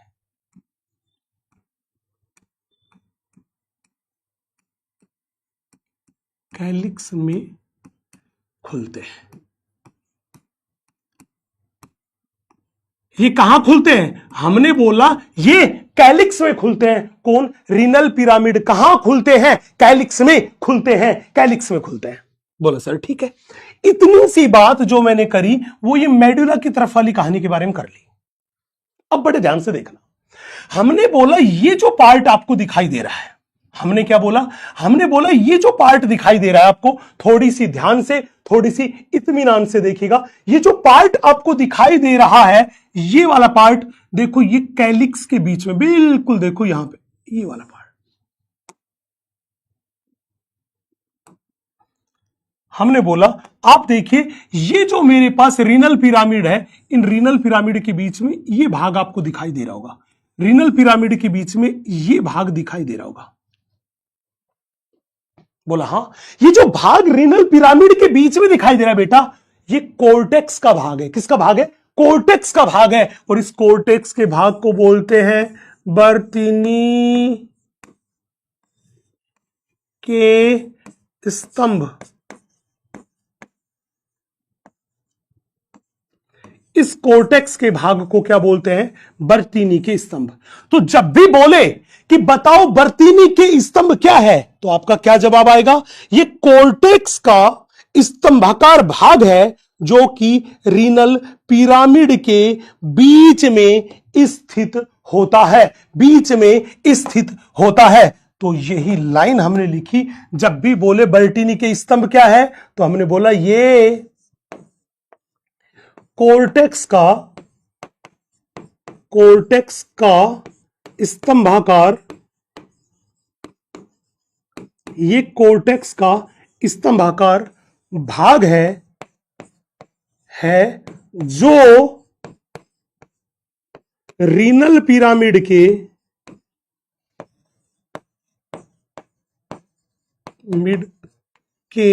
बीच स्थित होता है।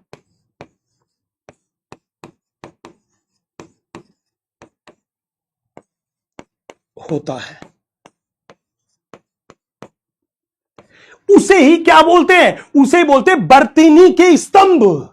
तो याद रखना, कान खोल के सुन लो पूरे भारत की जनता, कि जब भी बर्तीनी के स्तंभ के बारे में बात करके चले तो ये कोर्टेक्स का भाग है, और जब भी रीनल पिरामिड के बारे में बात करके चले तो ये मेडुला का भाग है, ये मेडुला का भाग है। बहुत बहुत इंपॉर्टेंट बात, बहुत बहुत इंपॉर्टेंट बात, जबरदस्त बात, जिंदाबाद बात। ये किसकी कहानी करी हमने, किडनी की बोली। अब यहां पे देखो, ये मेरे पास मूत्रवाहिनी है। अब बताओ मूत्रवाहिनी क्या काम करती है, मैंने बोला मूत्र का परिवहन, कहां से, किडनी से मूत्राशय में। तो जब भी बोले इस मूत्रवाहिनी के बारे में, तो हमने बोला ये किडनी से मूत्र को कहां ले जाएगी, आप कहोगे मूत्राशय तक। किडनी से कहां ले जाएगी, मूत्राशय तक लेके जाएगी। किसको, मूत्र का परिवहन। तो जब भी बोले क्या कर रही है, हमने बोला मूत्र का परिवहन।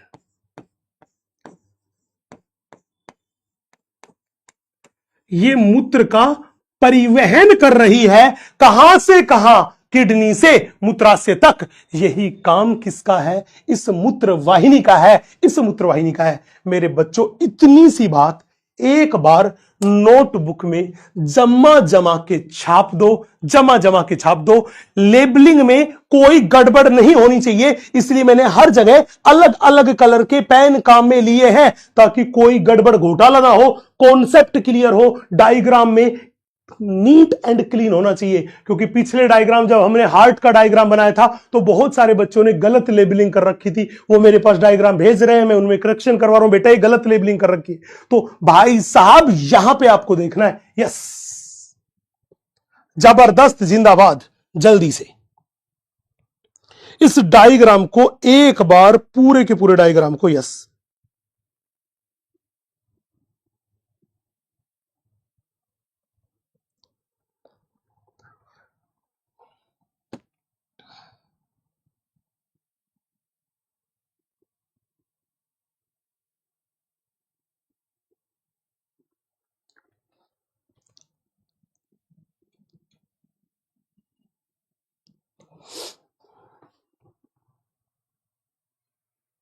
इतनी सी बात नोट कर लो रे मेरे लाडलो, ताबड़तोड़ जबरदस्त जिंदाबाद। जल्दी से नोट कर लो, ताबड़तोड़ जबरदस्त जिंदाबाद।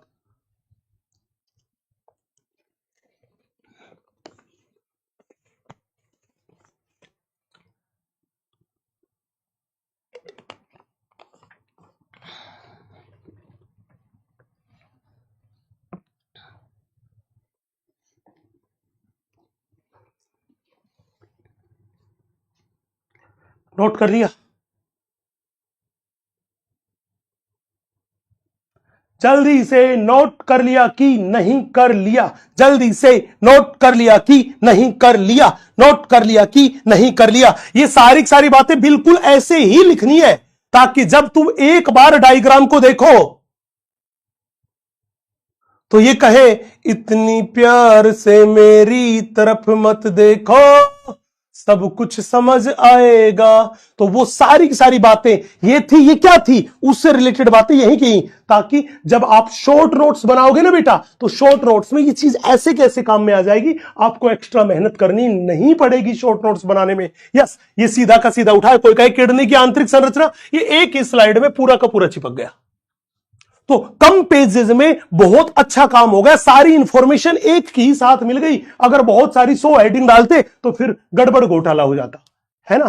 तो जल्दी से नोट कर दो, फिर मैं बवंडर मचाऊं, तबाही मचाऊं। यस, तो अगर इतनी बात मेरी रसगुल्ला आर्मी को समझ में आ गई है, इतनी बात मेरी रसगुल्ला आर्मी को समझ में आ गई है, लाडलो समझ गए हो इतनी बात, समझ गए हो इतनी बात, तो एक बार स्क्रीन पर ठेंगा दिखा दो, ठेंगा जल्दी से, ठेंगा ठेंगा ठेंगा स्क्रीन पर जल्दी से ठेंगा दिखा दो कि सर इतनी सी बात समझ गए। फिर मैं एनसीईआरटी माता एक बार पढ़ के बताता हूं और फिर मैं एक दो क्वेश्चन पूछ के चेक कर लेता हूं कि क्या सीखा, कि मेरे रसगुल्ले मुझे उल्लू तो नहीं बना रहे।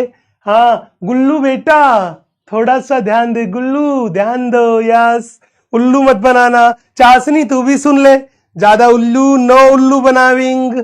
हाँ, तो फिर मैं चेक कर लेता हूं जल्दी से, क्या बात है क्या बात है। चलो इसी बात पे मैं पहले एक एनसीईआरटी माता की लाइन आपको पढ़ के बता देता हूं, सुनना। हमने बोला एनसीईआरटी क्या कहती है कि वृक्क की बाहरी सतह पर दृढ़ संपुट होता है, तो ये दृढ़ संपुट है, इसी को तो हमने बोला था बेटा रीनल कैप्सूल।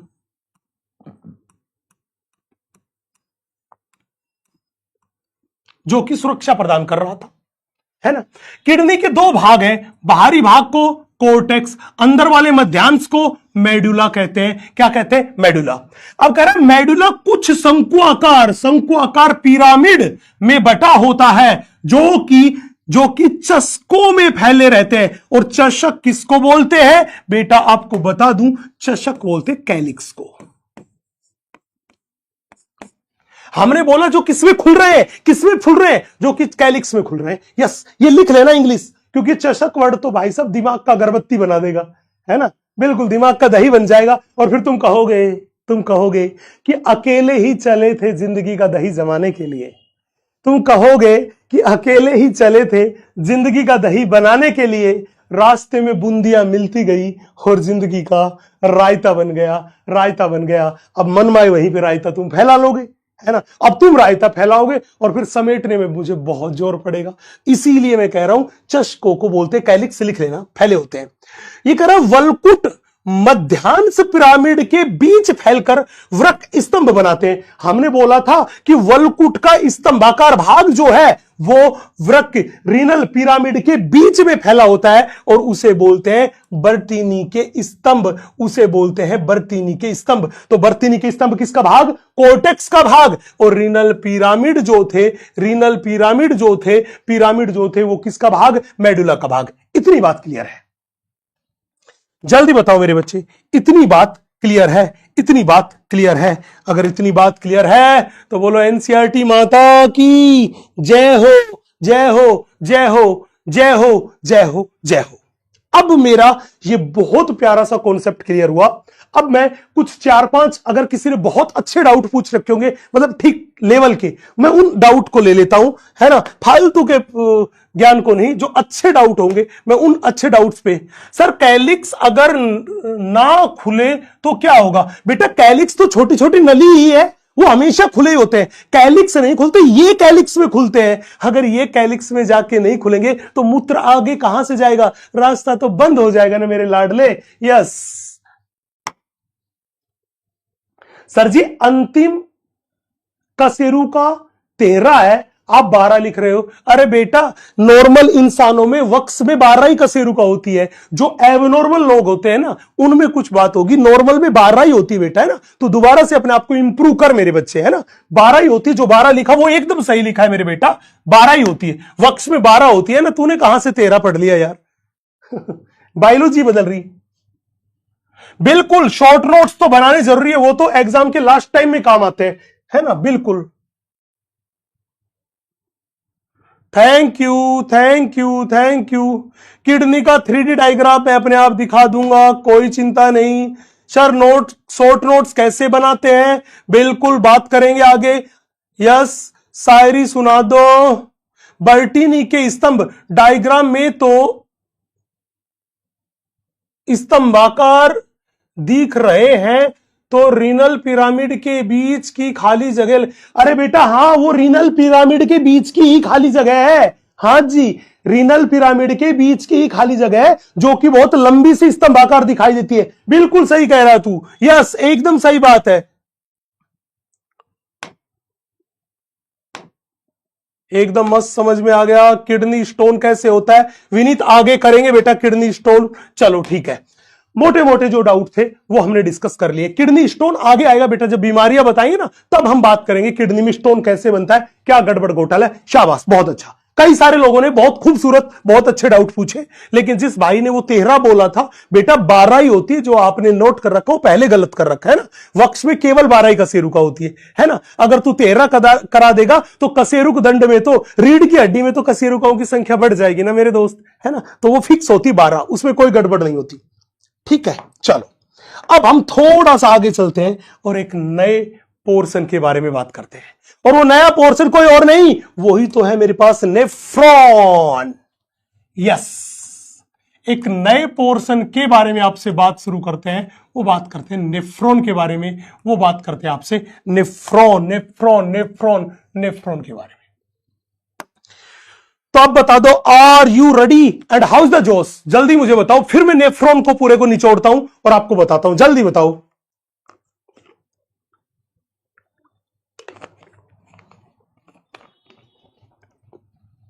जल्दी बताओ, are you ready? How is the जोश? हाउ इज द जोश? हाउ इज द जोश? यस, जल्दी जोश बताओ यार। ठंडे पड़ गए, इतने ठंडे होंगे तो यार डॉक्टर साहब काम कैसे चलेगा, है ना। आपसे ये उम्मीद नहीं है, आपको तो ये जोश जज्बा जिंदा रखना है मई 2026 तक, जब तक नीट का पेपर फोड़ के नहीं आ जाओ। जब नीट का पेपर फोड़ के आ जाओ ना शाम को घर, फिर चिल्ल काटना पूरे कॉन्फिडेंस साथ। तब तक मेरे भाई ठंडे मत पड़ो, है ना। आपसे ज्यादा तो फिर चिंता मुझे है, क्योंकि मैं ये चाहता हूं कि भाई साहब जब सिलेक्शन पार्टी हो हिंदी मीडियम की, तो वहां पे अंबार लगे भीड़ का, कि लोग देखें कि हाँ भाई आए हैं आज हम हिंदी वाले। अरे नीट के छक्के छुड़ा दे हम हिंदी वाले, तो वो दिखना चाहिए। यस, बिल्कुल, यस। सुनिए, तो अब हम बात कर रहे हैं नेफ्रॉन के बारे में। बच्चे, अगर हमसे कोई सवाल करे कि बताओ किडनी की संरचनात्मक तथा क्रियात्मक इकाई क्या है, तो आपका क्या जवाब होगा? आप कहोगे सर, किडनी की संरचनात्मक तथा क्रियात्मक इकाई कोई और नहीं, वो कौन है? नेफ्रॉन। तो हमने यही पॉइंट लिखा, पहला, किडनी की संरचनात्मक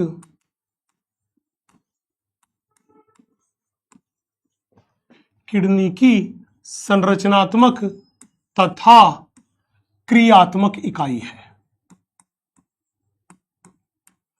किडनी की संरचनात्मक तथा क्रियात्मक इकाई है कौन? नेफ्रॉन। पहली बात। पूछेगा गुरुजी आप बताओ, अगर आपकी एक किडनी को निकाल ले तो मेरी क्यों निकालोगे भाई? मेरे से क्या दुश्मनी है ना यार, कमाल कर रहे हो। डॉक्टर बन के तुम्हारी तो ये ड्यूटी बनती है कि सर की सेवा पानी करी जाए। कभी गलती से तुम्हारे हॉस्पिटल में पहुंच जाऊं तो भाई लाइन में मत खड़े करना, फीस मत लेना, है ना, और बढ़िया ट्रीटमेंट देना। लेकिन मुझे पता तुम उल्टे काम करोगे। तुम कहोगे सर जब तैयारी करते थे ना तो बहुत सुनाते थे आप, बहुत गुस्सा करते थे, बहुत बार डांट भी देते थे, फटकार भी देते थे ना, है ना। अब वो बदला लेंगे, अब हम आपसे फीस भी लेंगे, लाइन में भी खड़ा करेंगे और बाद में किडनी भी निकालेंगे, तब बदला पूरा होगा। मुझे पता है, इसलिए मैं तुम्हारे हॉस्पिटल में जाऊं ही नहीं, है ना। मेरे को पता है भाई साहब ये को तुम कुराफात कर सकते हो, लेकिन मैं तुम्हारे हॉस्पिटल में मरे ही नहीं जाऊं, है ना। अब आ जाओ। अब सवाल था गुरुजी मान लीजिए एक किडनी को निकाले और उस किडनी को देखें, तो आप बताओ ना कि एक किडनी में कितनी नेफ्रॉन होती है? तो मैंने बोला प्रत्येक, बड़े ध्यान से देखना, प्रत्येक किडनी में नेफ्रॉन की संख्या, प्रत्येक किडनी में नेफ्रॉन की संख्या। बेटा अगर किडनी को निकाल के देखोगे तो प्रत्येक किडनी में नेफ्रॉन की संख्या होती है 10 लाख, और इस 10 लाख को ही हम बोलते हैं 1 मिलियन।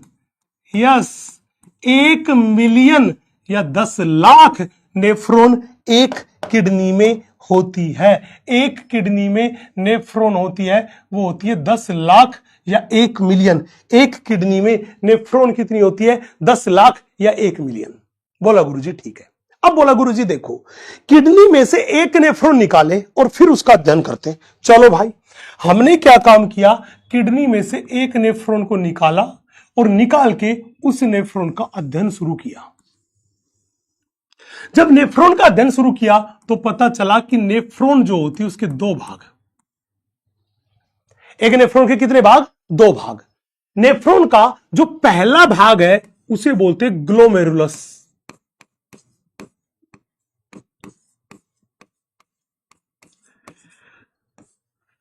नेफ्रॉन का जो पहला भाग है उसे बोलते हैं बेटा ग्लोमेरुलस, और दूसरा जो भाग है उसे बोलते हैं वृक्क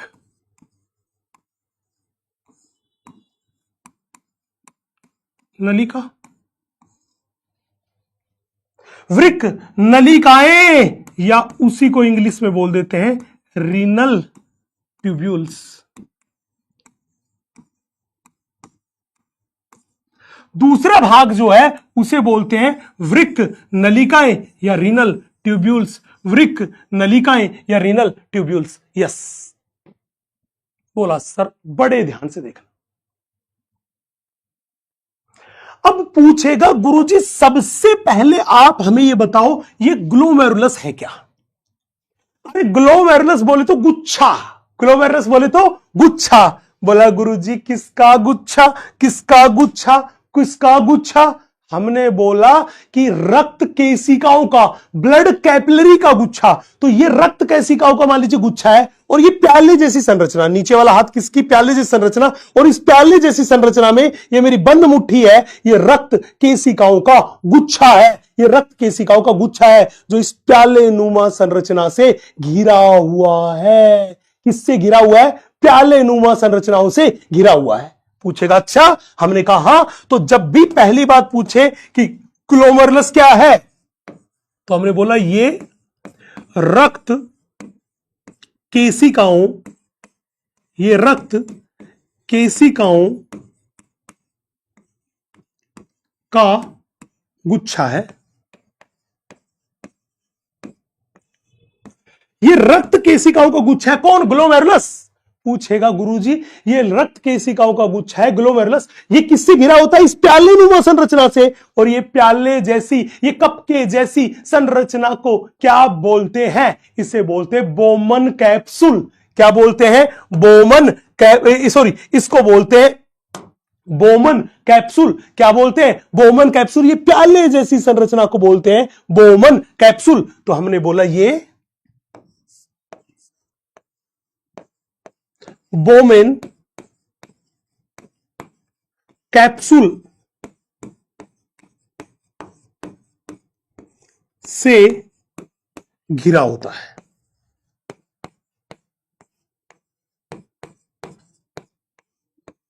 ये किससे घिरा होता है? बोला बोमन कैप्सूल से घिरा होता है। अब बहुत प्यारा सवाल मैं आपकी तरफ फेंक रहा हूं, बड़े ध्यान से देखना।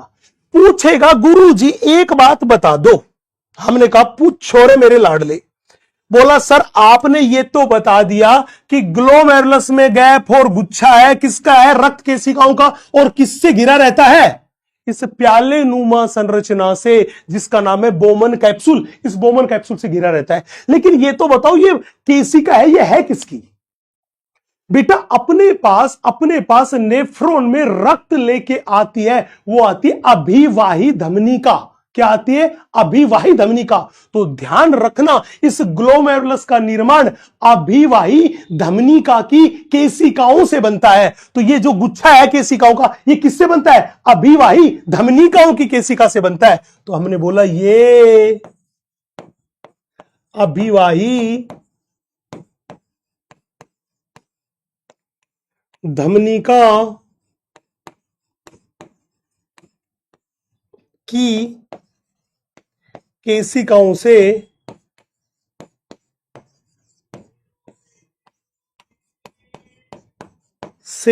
बनता है। ये अभिवाही धमनिकाओं की केशिका से बनता है, जिसको बोलते हैं एफिरेंट आर्ट्रियोल।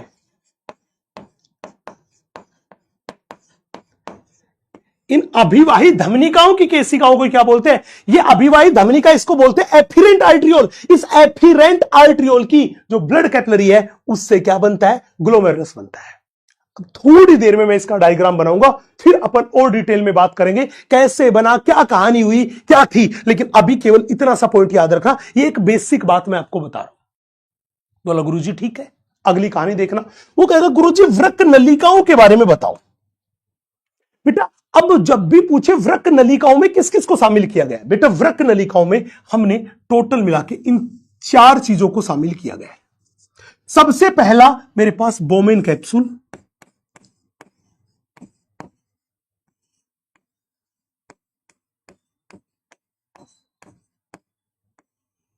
सबसे पहला जो शामिल किया गया है वो किसको शामिल किया गया है? इस बोमेन कैप्सूल को शामिल किया गया है।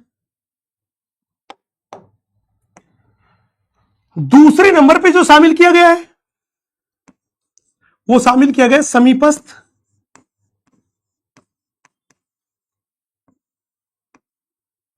संवलित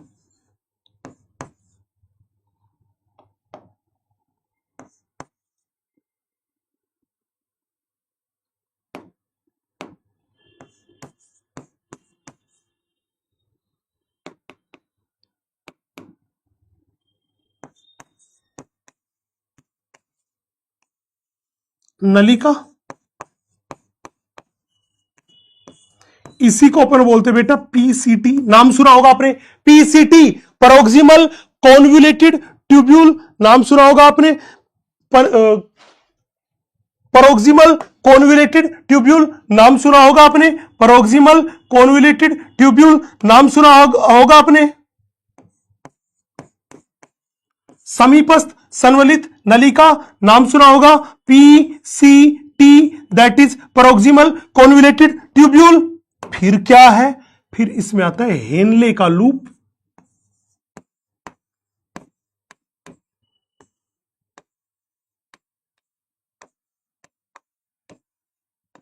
हेनले के लूप के बाद सबसे लास्ट में अपने पास इसमें आता है, वो आता है दूरस्थ संवलित नलिका,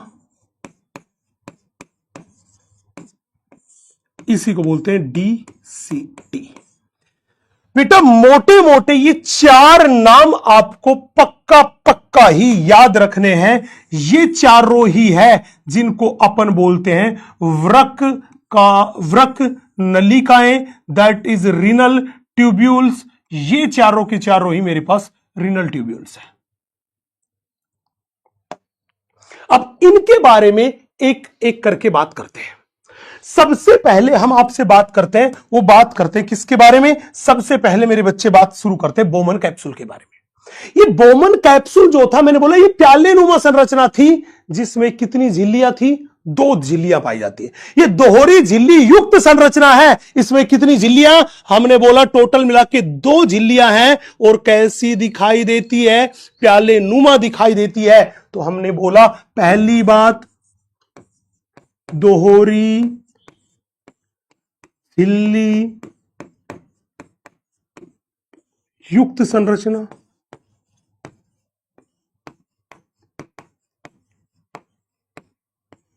पहली बात, इसकी संरचना कैसी है? 2 झिल्लियों वाली संरचना है। और फिर कैसी? हमने बोला प्याले नुमा। प्याले नुमा, इस प्याले नुमा को बोलते कप दिखाई देती है।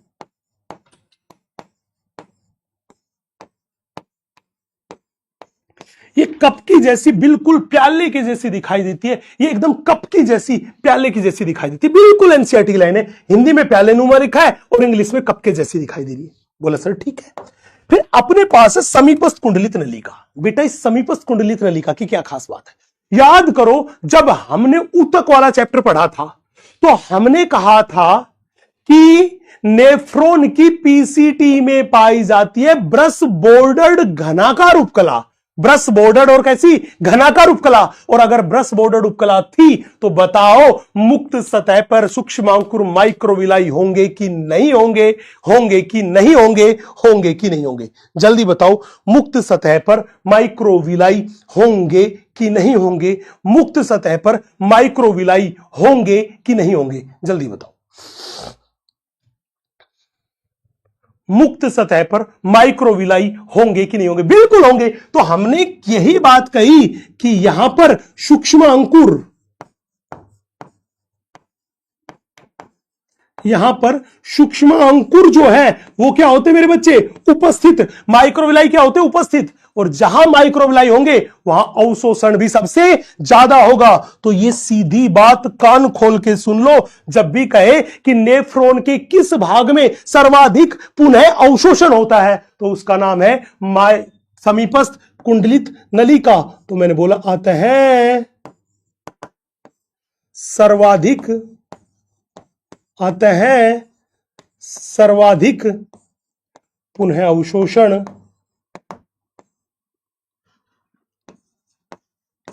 अवशोषण, सर्वाधिक पुनः अवशोषण होता है। जब भी बोले सबसे ज्यादा पुनः अवशोषण कहां होता है तो आप कहोगे पीसीटी में, क्योंकि इसमें सूक्ष्मांकुर पाए जाते हैं। और सूक्ष्मांकुर का काम था सतही क्षेत्रफल को बढ़ाना। तो जितना बड़ा सतही क्षेत्रफल होगा पुनः अवशोषण उतना ही ज्यादा। बोला सर ठीक है। अगला मेरे पास है हेनले का लूप।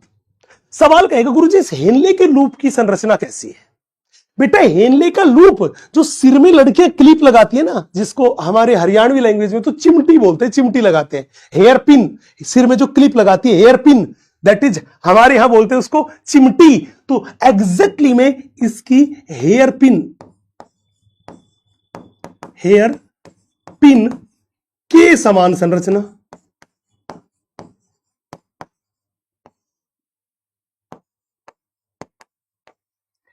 इसकी संरचना जो होती है वो किसके जैसी, हेयर पिन, सिर में जो चिमटी लगाती है ना उसके जैसी संरचना है। और खास बात क्या थी भैया, सबसे इंपॉर्टेंट खास बात तो ये थी कि इसमें दो भुजाएं पाई जाती है, एक को बोलते हैं आरोही भुजा, दूसरी को बोलते हैं अवरोही भुजा। तो हमने बोला दूसरी बात क्या, तो हमने बोला आरोही तथा अवरोही भुजा वो होती है उपस्थित। यहां पर आरोही तथा अवरोही भुजा भी पाई जाती है, असेंडिंग लिम्ब जिसको बोलते हैं, डिसेंडिंग लिम्ब जिसको बोलते हैं, वो भी पाया जाता है। किसमें, हेनले के लूप में। अंतिम भाग बहुत ध्यान से देखना, जब भी कोई आपसे बात करे दूरस्थ संवलित नलिका के बारे में तो याद रखना ये नेफ्रॉन का अंतिम भाग है जो किस में जाके खुलता है, संग्रहण नलिका में। तो मैंने बोला कि नेफ्रॉन का अंतिम भाग है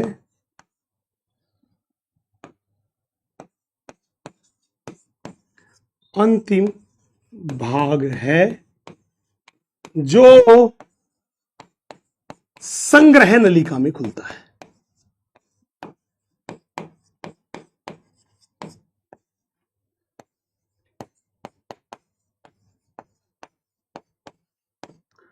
जो संग्रह नलिका में खुलता है। तो इसका मतलब क्या निकला, कान खोल के सुन लो, इसका मतलब यह निकला कि संग्रह नलिका नेफ्रॉन का भाग नहीं है, नहीं है, नहीं है। तो अगर कोई भी कहे, सवाल पूछ ले कभी कि क्या संग्रह नलिका नेफ्रॉन का भाग है, तो जवाब क्या दोगे, नन्ना रे नन्ना रे नन्ना रे नन्ना रे, संग्रह नलिका नेफ्रॉन का भाग नहीं है, नहीं है, नहीं है। तो एक बार जल्दी से इन चीजों को नोट कर लो, यहां पे झंडा गाड़ लेना कि नेफ्रॉन के भाग कितने, दो। एक तो ग्लोमेरुलस, दूसरा है वृक्क नलिकाएं, बहुत बहुत इंपॉर्टेंट बात। और एक बार नोट कर लो, ये कहानी अगर आपने नोट कर ली तो यहां से एनसीईआरटी की लाइन को पढ़ते हुए मैं सीधा आपको लेके जाऊंगा रसगुल्लों की अदालत में। जी हां, यहां से मैं सीधा आपको लेके जाऊंगा रसगुल्लों की अदालत में। और फिर कल सुबह हम क्या करेंगे, हम नेफ्रॉन की फोटो बनाएंगे और ये सारी चीजें कहां कहां पे कैसे कैसे हैं इनको उस डायग्राम में आपको दिखाएंगे, विजुअलाइज कराएंगे, महसूस कराएंगे कि कौन सी चीज कहां पर है। पहले इतनी सी बात को मेरे लाडलो नोट कर लो। यस, हां जी, 3D में दिखा देंगे, कोई दिक्कत नहीं बेटा, है ना। 3D वाला वैसा डायग्राम अपन लाएंगे और उसमें दिखाने की कोशिश करेंगे। यस, कहां पे क्या लोचा है, बिल्कुल करते हैं कोशिश। अरे आप लोगों को कॉन्सेप्ट समझ में आना चाहिए, चाहे उसके लिए श्याम दाम दंड भेद कुछ भी काम में लेना पड़े। हां, बिल्कुल बिल्कुल बिल्कुल, यस, श्याम दाम दंड भेद हम सब काम में लेंगे। टेंशन बिल्कुल मत लो बाल को, टेंशन बिल्कुल मत लो मेरे बाल को। यस, इतनी बात नोट कर लो भाई मेरे लाडलो। और अगर कह रहे हो कि सर इतनी सी बात नोट कर ली, तो मेरे भाई मैं ये छोटी छोटी एनसीईआरटी माता की लाइन आपको पढ़ के सुना देता हूं। एनसीईआरटी माता कह रही है कि प्रत्येक किडनी में कितनी होती है, 10 लाख नेफ्रॉन होती है। और यही किडनी की कैसी है, संरचनात्मक और क्रियात्मक इकाइयां हैं। एक नेफ्रॉन के कितने भाग, 2 भाग है। एक भाग को बोलते हैं ग्लोमेरुलस और दूसरे भाग को बोलते हैं वृक्क नलिकाएं। अब कह रहा है ये ग्लोमेरुलस क्या है, ये ग्लोमेरुलस दैट इज गुच्छा क्या है, ये वृक्कीय धमनी की शाखा जिसे बोलते हैं अभिवाही धमनी का, एफिरेंट आर्ट्रियोल से बनी केशिकाओं का एक गुच्छा है। तो हमने यही तो कहा कि ग्लोमेरुलस क्या है, रक्त केशिकाओं का गुच्छा। और ये किससे बनता है, अभिवाही धमनिका की केशिकाओं से बनता है। बस इतनी सी बात हमने बताई है। अभी हमने इस अपवाही धमनिका का कोई भी जिक्र नहीं करा है, इसका जिक्र मैं कल ही करूंगा जब मैं डायग्राम बनाऊंगा। उससे पहले मैं इसका जिक्र करके आपके फ्यूज उड़ाना नहीं चाहता, मैं उन फ्यूज को जोड़े रखना चाहता हूं।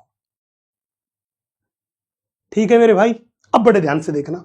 इतनी सी बात, खलास। उसके बाद बड़े ही ध्यान से देखना क्या कह रही है एनसीईआरटी माता, बड़े ध्यान से देखना। एनसीईआरटी माता आगे क्या कह रही है कि व्रत नलिका दोहरे झिल्ली युक्त प्याले नुमा संरचना बोमन संपुट, जिसको बोलते हैं बोमन कैप्सूल, से प्रारंभ होती है। तो सबसे पहला भाग क्या था? Bowman capsule. बोमन कैप्सूल जो था, इसी के भीतर क्या होता है? गुच्छा होता है, ग्लोमेरुलस होता है। तो मैंने यही तो बोला, ग्लोमेरुलस किससे घिरा होता है? बोमन कैप्सूल से घिरा होता है। यस, इतनी बात मैंने बताई। अब ये जो लाइन है, ये वाली लाइन यहां से लेकर और यहां तक की, ये वाली लाइन ये छोड़ देना। मैं कल जब डायग्राम बनाऊंगा कि कैसे बोमन कैप्सूल के अंदर ग्लोमेरुलस स्थित होता है, तब इस जो मैंने डब्बे में बंद कर दी इस बात को समझाऊंगा। अभी इसको होल्ड रखना। अभी मैंने क्या बताया कि फिर बोमन कैप्सूल अतिकुंडलित समीपस्थ संवलित नलिका, जिसको बोलते हैं पीसीटी, में खुलता है। इसके बाद पीसीटी हेयर पिन के समान संरचना थी, किसकी? हेयर के लूप की, जिसके पास आरोही तथा अवरोही भुजा होती है, उसमें जाके कंटिन्यू हुआ। इसकी ये जो मेरे पास जो था, इसकी आरोही भुजा वो जाके खुलेगी डीसीटी में। कहां खुलेगी? डीसीटी में, डीसीटी में, डीसीटी में। और हमने बोला कि ये दूरस्थ संग्रह नलिका जो थी वो जाके कहां दूरस्थ संवलित नलिका जो थी वो कहां जाके खुलता है? वो खुलती है संग्रह नलिका में। किसमें? संग्रह नलिका में। अब मैंने बोला कि संग्रह नलिका नेफ्रॉन का भाग नहीं है, नहीं है, नहीं है। इसीलिए तो मैंने लिखा कि डीसीटी नेफ्रॉन का अंतिम भाग है। डीसीटी नेफ्रॉन का अंतिम भाग है। मैंने इतना लिख के छोड़ दिया। तो ये जो लाइन मैंने मार्क कर दी, केवल एनसीईआरटी के यही पॉइंट अभी तक कवर हुए हैं। इनके बीच की जो जो पॉइंट मैंने छोड़ दिए, ये अगले लेक्चर में कवर होंगे, क्योंकि अभी नेफ्रॉन की कहानी खत्म नहीं हुई। अभी तो मोहब्बत का आगाज है, अभी तो मोहब्बत का अंजाम होगा, अभी तो मोहब्बत का अंजाम होगा। और अगर कह रहे हो कि सर जितनी लाइन कवर हो गई वो सारी की सारी लाइन एकदम क्रिस्टल क्लियर है, तो बोल दो एनसीईआरटी माता की जय हो, जय हो एनसीईआरटी माता, जय हो एनसीईआरटी माता, जय हो एनसीईआरटी माता की जय हो। यस, एनसीईआरटी माता की जल्दी से तुम जयकार लगा दो मेरे रसगुल्ला आर्मी के जवानों, जल्दी से एनसीईआरटी माता का जयकारा लगा दो और उसी के साथ कह दो आज के लिए बहुत है सर, बहुत है सर, बहुत है सर। मेरी रसगुल्ला आर्मी, मेरा स्वाभिमान, जय हो एनसीईआरटी माता की, आज के लिए बहुत है। अब आज के लिए तो बहुत है, लेकिन हमें रसगुल्लों की अदालत में चलना तो पड़ेगा ही, अदालत में चलना तो पड़ेगा ही, सच का सामना तो करना ही पड़ेगा। तो अब ध्यान से सुन लो। अब अपन यहां पर कुछ क्वेश्चंस करने वाले हैं और उन कुछ क्वेश्चन से हमें यह आइडिया लग जाएगा कि आज के लेक्चर में क्या सीखा। अगर गलत जवाब दिया तो खुद के ही रैप्टा मार लेना जोर से, क्योंकि अगर मैंने मम्मी पापा से कही तो वो बिना डिटर्जेंट के धुलाई करेंगे तुम्हारी, या मैं फिर खुद फोन में घुस के कुटूंगा। दो ही ऑप्शन और है तुम्हारे पास। तो सबसे आसान ऑप्शन कौन सा है कि जो ही गलती करो खुद के रैप्टा मार लेना कि मैंने गलती क्यों करी। ये गलती नहीं होनी चाहिए थी, है ना, क्योंकि बाकी उधर मम्मी पापा के हाथ में कमान गई तो भी बिना डिटर्जेंट के धुलाई होगी, और मैंने फोन में घुस के कूटा तो भी बिना डिटर्जेंट के होगी। तो हम ये सारी चीज आप पे ही छोड़ते हैं, क्योंकि अदालत आपकी है, जज आप हो, गुनहगार आप हो, तो सजा भी आपको ही मिलेनी है। ठीक है भाई, कहानी क्लियर है? हाँ, अगर कहानी क्लियर है मेरे बच्चे, तो ये एक बहुत प्यारा सा सवाल मैंने आपकी तरफ फेंक दिया है। ये मैंने एक बहुत प्यारा सा सवाल आपकी तरफ फेंक दिया है। बहुत प्यारा, बहुत खूबसूरत सा सवाल है। जवाब दीजिए, आपका समय शुरू होता है अब। बवंडर जवाब आना चाहिए।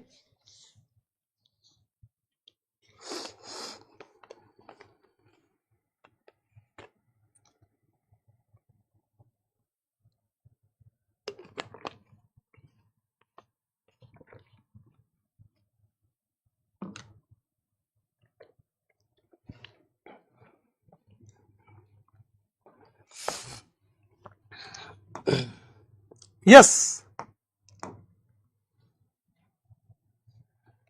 ताबड़तोड़ जवाब दो मेरे बच्चे, ताबड़तोड़।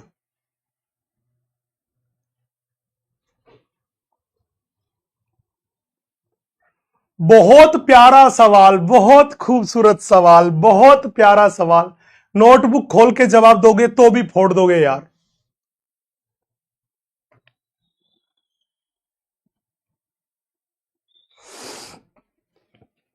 देखो, ये कह रहा है बर्टीनी के स्तंभ क्या होते हैं। हमने बोला था बर्टीनी के स्तंभ कोर्टेक्स का भाग है, और कोर्टेक्स का वो भाग जो रीनल पिरामिड के बीच में पाया जाता है, तो कोर्टेक्स का भाग है। पहले वाले में कह रहा है वल्कुटीय मध्यांश के शंकुआकार समूह, नहीं, उसे तो रीनल पिरामिड बोलते हैं।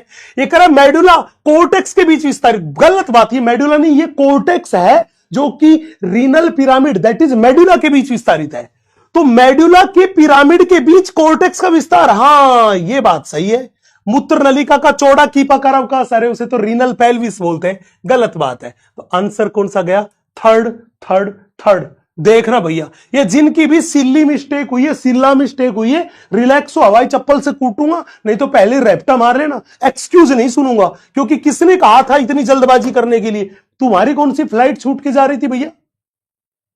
कि भाई साहब तुम्हारा कोई रेलवे स्टेशन पे भाग के जाना था, ट्रेन छूट के जा रही थी कि तुम्हें इतनी जल्दी थी? सवाल को लगाने का समय जब 30 सेकंड का दिया था तो बेटा 30 सेकंड में लगाना, सवाल को सही करना सबसे जरूरी काम है। 30 सेकंड में सही किया तो भी 4 नंबर मिलेंगे, 2 सेकंड में सही किया तो भी 4 नंबर मिलेंगे। अरे तो भैया 4 नंबर लेना मुख्य उद्देश्य है, आप इससे क्यों डाइवर्ट हो रहे हो यार?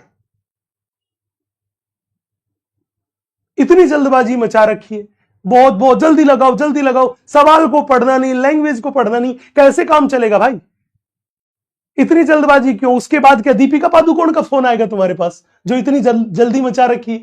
शांति से 4 नंबर लो, एक्यूरेसी बढ़ाओ। क्योंकि अभी गलती करने की आदत पड़ गई तो मेन एग्जाम में भी तो यही गलती करोगे, फिर मम्मी पापा को क्या बोलोगे? सिली मिस्टेक होगी। अरे भाई मिस्टेक सुधारने के लिए ही तो हम बैठे थे। अभी आप लोगों के 3-4 टेस्ट पेपर भी हो चुके हैं, तो अब आप उस पोजीशन में नहीं बचे कि मम्मी पापा को ये एक्सक्यूज दे दो कि मेरे से ये गलती होगी कि वो गलती होगी। तूने गलती सुधारी क्यों नहीं? जल्दबाजी किस बात की थी? अब देखते भाई साहब, मात्र मात्र मात्र अरे आंसर 3 था ना, मैंने क्या लगा दी? 56% जनता का सही जवाब। 2 लग गया क्या मेरे से? आंसर 3 3 56% जनता का सही जवाब, 56% जनता का सही जवाब। यस 56% है। वो बातों बातों में ना, वो जोश जोश में ना, वो मेरे से गलत ठीक हो गया होगा 2, है ना, भावनाओं में बह गया होगा। तो याद रखना, बिल्कुल इस बात का ध्यान रखना। यस गड़बड़ नहीं होनी चाहिए भाई साहब, नहीं तो इस बार बहुत कूटूंगा, बहुत कूटूंगा। इस बार तो छोड़ दिया, अगले बार छोड़ूंगा भी नहीं, दौड़ा दौड़ा के कूटूंगा भाई साहब, बता दिया पहले ही। ये अगला सवाल बहुत प्यारा सवाल है, पिछला गलत हो गया तो कोई दिक्कत नहीं, ये वाला सवाल उससे भी बेहतरीन सवाल है। इस सवाल को लगाने के लिए पूरे 1 मिनट का समय दिया जा रहा है बेटा, एक एक वर्ड को पढ़ना, क्योंकि गलती अभी करोगे तो मेन एग्जाम में भी करोगे ना मेरे झंडू। गुल्लू, चाशनी, रसगुल्ले, रसगुल्ली, पापा की परी, मम्मी के मगरमच्छ, तो उसको अभी सुधारना यार। 1 मिनट का समय दिया, 1 मिनट का पूरा टाइम ले, एक एक बात को पढ़ के फिर आंसर कर। सवाल सही होना ज्यादा जरूरी है मेरे लिए, बजाय इस बात के कि कितनी जल्दी किया। यह मैटर नहीं रखता, समय में कर दिया बहुत अच्छा।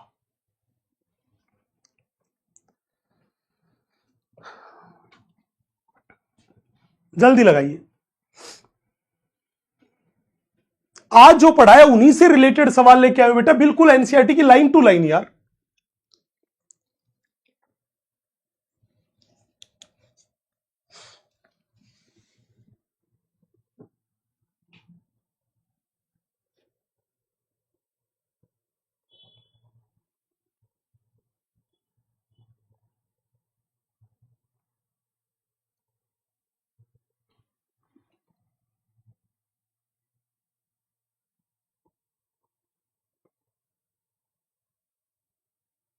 चलो भाई, बहुत बहुत बहुत बहुत उम्मीद है मुझे कि इस बार आप गलती रिपीट नहीं करोगे यार। बहुत उम्मीद है यार, बहुत उम्मीद है ना, इतना जोर का झटका नहीं दोगे यार।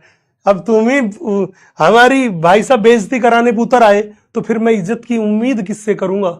अगर तुम ही बेइज्जती पे उतर आए तो यार। यस, तुम ही भाई को गिराने पे उतर आए तो फिर मैं उम्मीद किससे करूंगा? जो ऊपर चढ़ने में सपोर्ट करेगा। तो जोश दिखाओ यार, गजब गजब गजब। ये कह रहा है निम्नलिखित में से कौन सा एक कथन गलत है? बड़े ध्यान से देखना, कहानी को पढ़ना।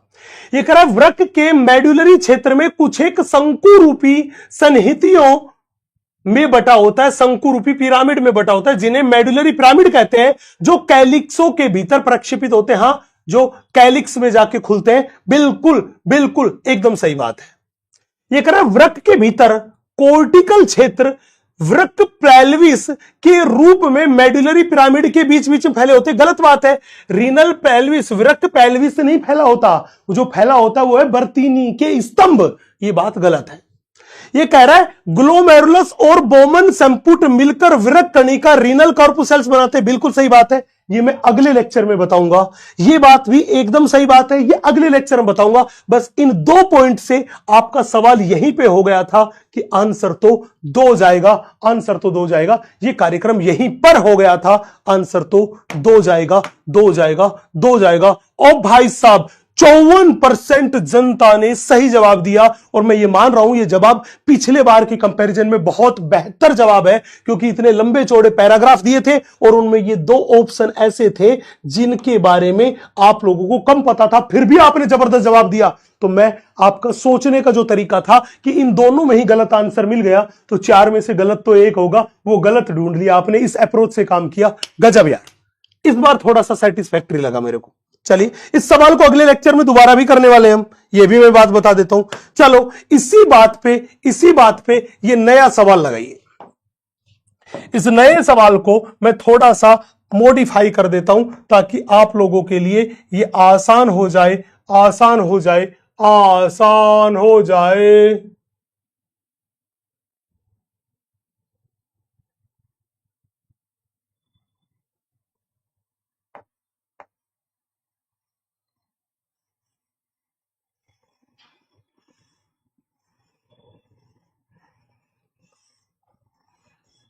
ये लो, और थोड़ा आसान बना दिया आपके लिए। अब सवाल का जवाब दीजिए। सवाल को लगाने के लिए आपको मात्र 45 सेकंड का समय दिया जा रहा है। 45 सेकंड का समय दिया जा रहा है। देखते हैं इन 45 सेकंड को आप कैसे उपयोग में लेते हैं।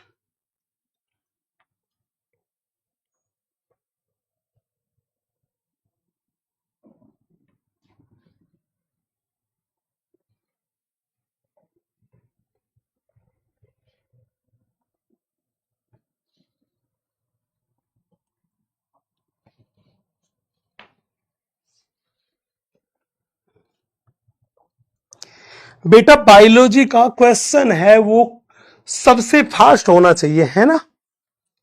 तो ये इस सवाल में बहुत लंबा चौड़ा लिखा हुआ नहीं है, इसके लिए 45 सेकंड बहुत ज्यादा समय हो गया। यस,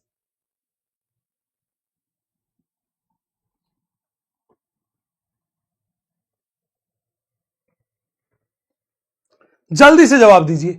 बात बहुत छोटी सी है, घूम फिर के वही बात निकल के आ रही है। यस, चलो देखते हैं। ये कह रहा है मानव वृक्क के बारे में गलत बात बतानी है। भाई, वृक्क के बारे में तो सारी बातें सुनी है ना। जिसको वृक्क वो कहते हैं ना, गुर्दा बोलते हैं, किडनी बोलते हैं, वो वृक्क को ही बोलते हैं। औसत भार 120 से 70 ग्राम, सही है।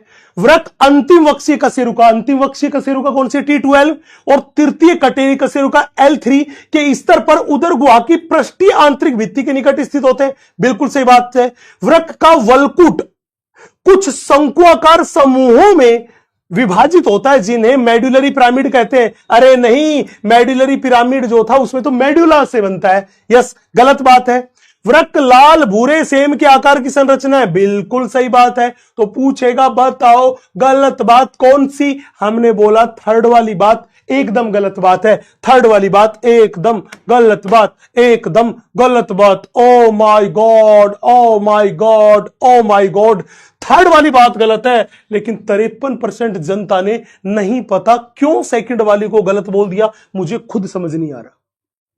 जबकि ये पॉइंट तो हम तीसरी बार पढ़ रहे हैं, तीसरी बार अलग अलग क्वेश्चन में ये पॉइंट आ रहा है। भाई, ये तो बहुत हद कर दी यार। T12 और L3 के बीच में उदर गुहा की पृष्ठीय सतह पर स्थित होते, सीधी लाइन लिखी है, उस लाइन को कनेक्ट कर लोगे तो भी काम हो गया यार।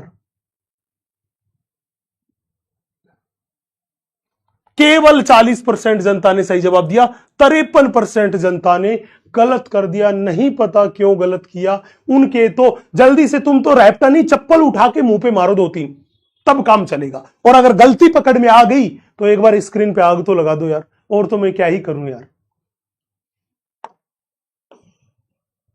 अब बारी है क्वेश्चन लगाने की कि आज का होमवर्क क्या है।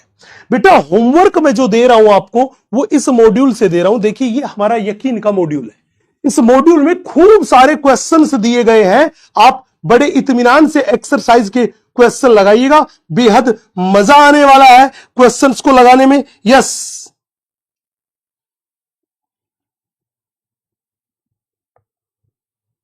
और अभी आपको क्या लगाना है, हमने बोला आपको सबसे पहला काम यही करना है कि एक्सरसाइज नंबर जो फर्स्ट है उसका 1 से लेकर 19 तक ये सवाल लगा लो। 1 से लेकर 19 तक के जो क्वेश्चन है मेरे बेटा, वो 1 से लेकर 19 तक के क्वेश्चन मॉड्यूल में जो दे रखे हैं वो आप लगा लेना। इतने सवाल अभी तक कवर हो चुके हैं और ये कहते हो कि सर बिल्कुल होमवर्क कर लेंगे, ईमानदारी से पढ़ेंगे। और याद रखना जब कल के लेक्चर में आओ तो आज जो नेफ्रॉन के बारे में बातें बताई है उनको एक बार पढ़ के आना, ताकि जब मैं डायग्राम में इन चीजों को बताऊं तो आपके दिमाग में तुरंत विस्फोट हो जाए। यस, एकदम सही बात, ये पढ़ी थी। और कह रहे हो कि सर सारी चीज जबरदस्त रही, बहुत कुछ सीखने को मिला, डायग्राम से पढ़ाई और आसान हो गई, तो भाई लिख देना बवंडर, जबरदस्त, जिंदाबाद लेक्चर। और आप लोग भरपूर प्यार देते रहें, भरपूर पढ़ाई करते रहें, ताकि परिणाम भी जबरदस्त होगा, नीट का रिजल्ट आएगा वो भी जबरदस्त आएगा। Thank you guys, love you all, जय हिंद। अच्छा चलता हूं, दुआओं में याद रखना।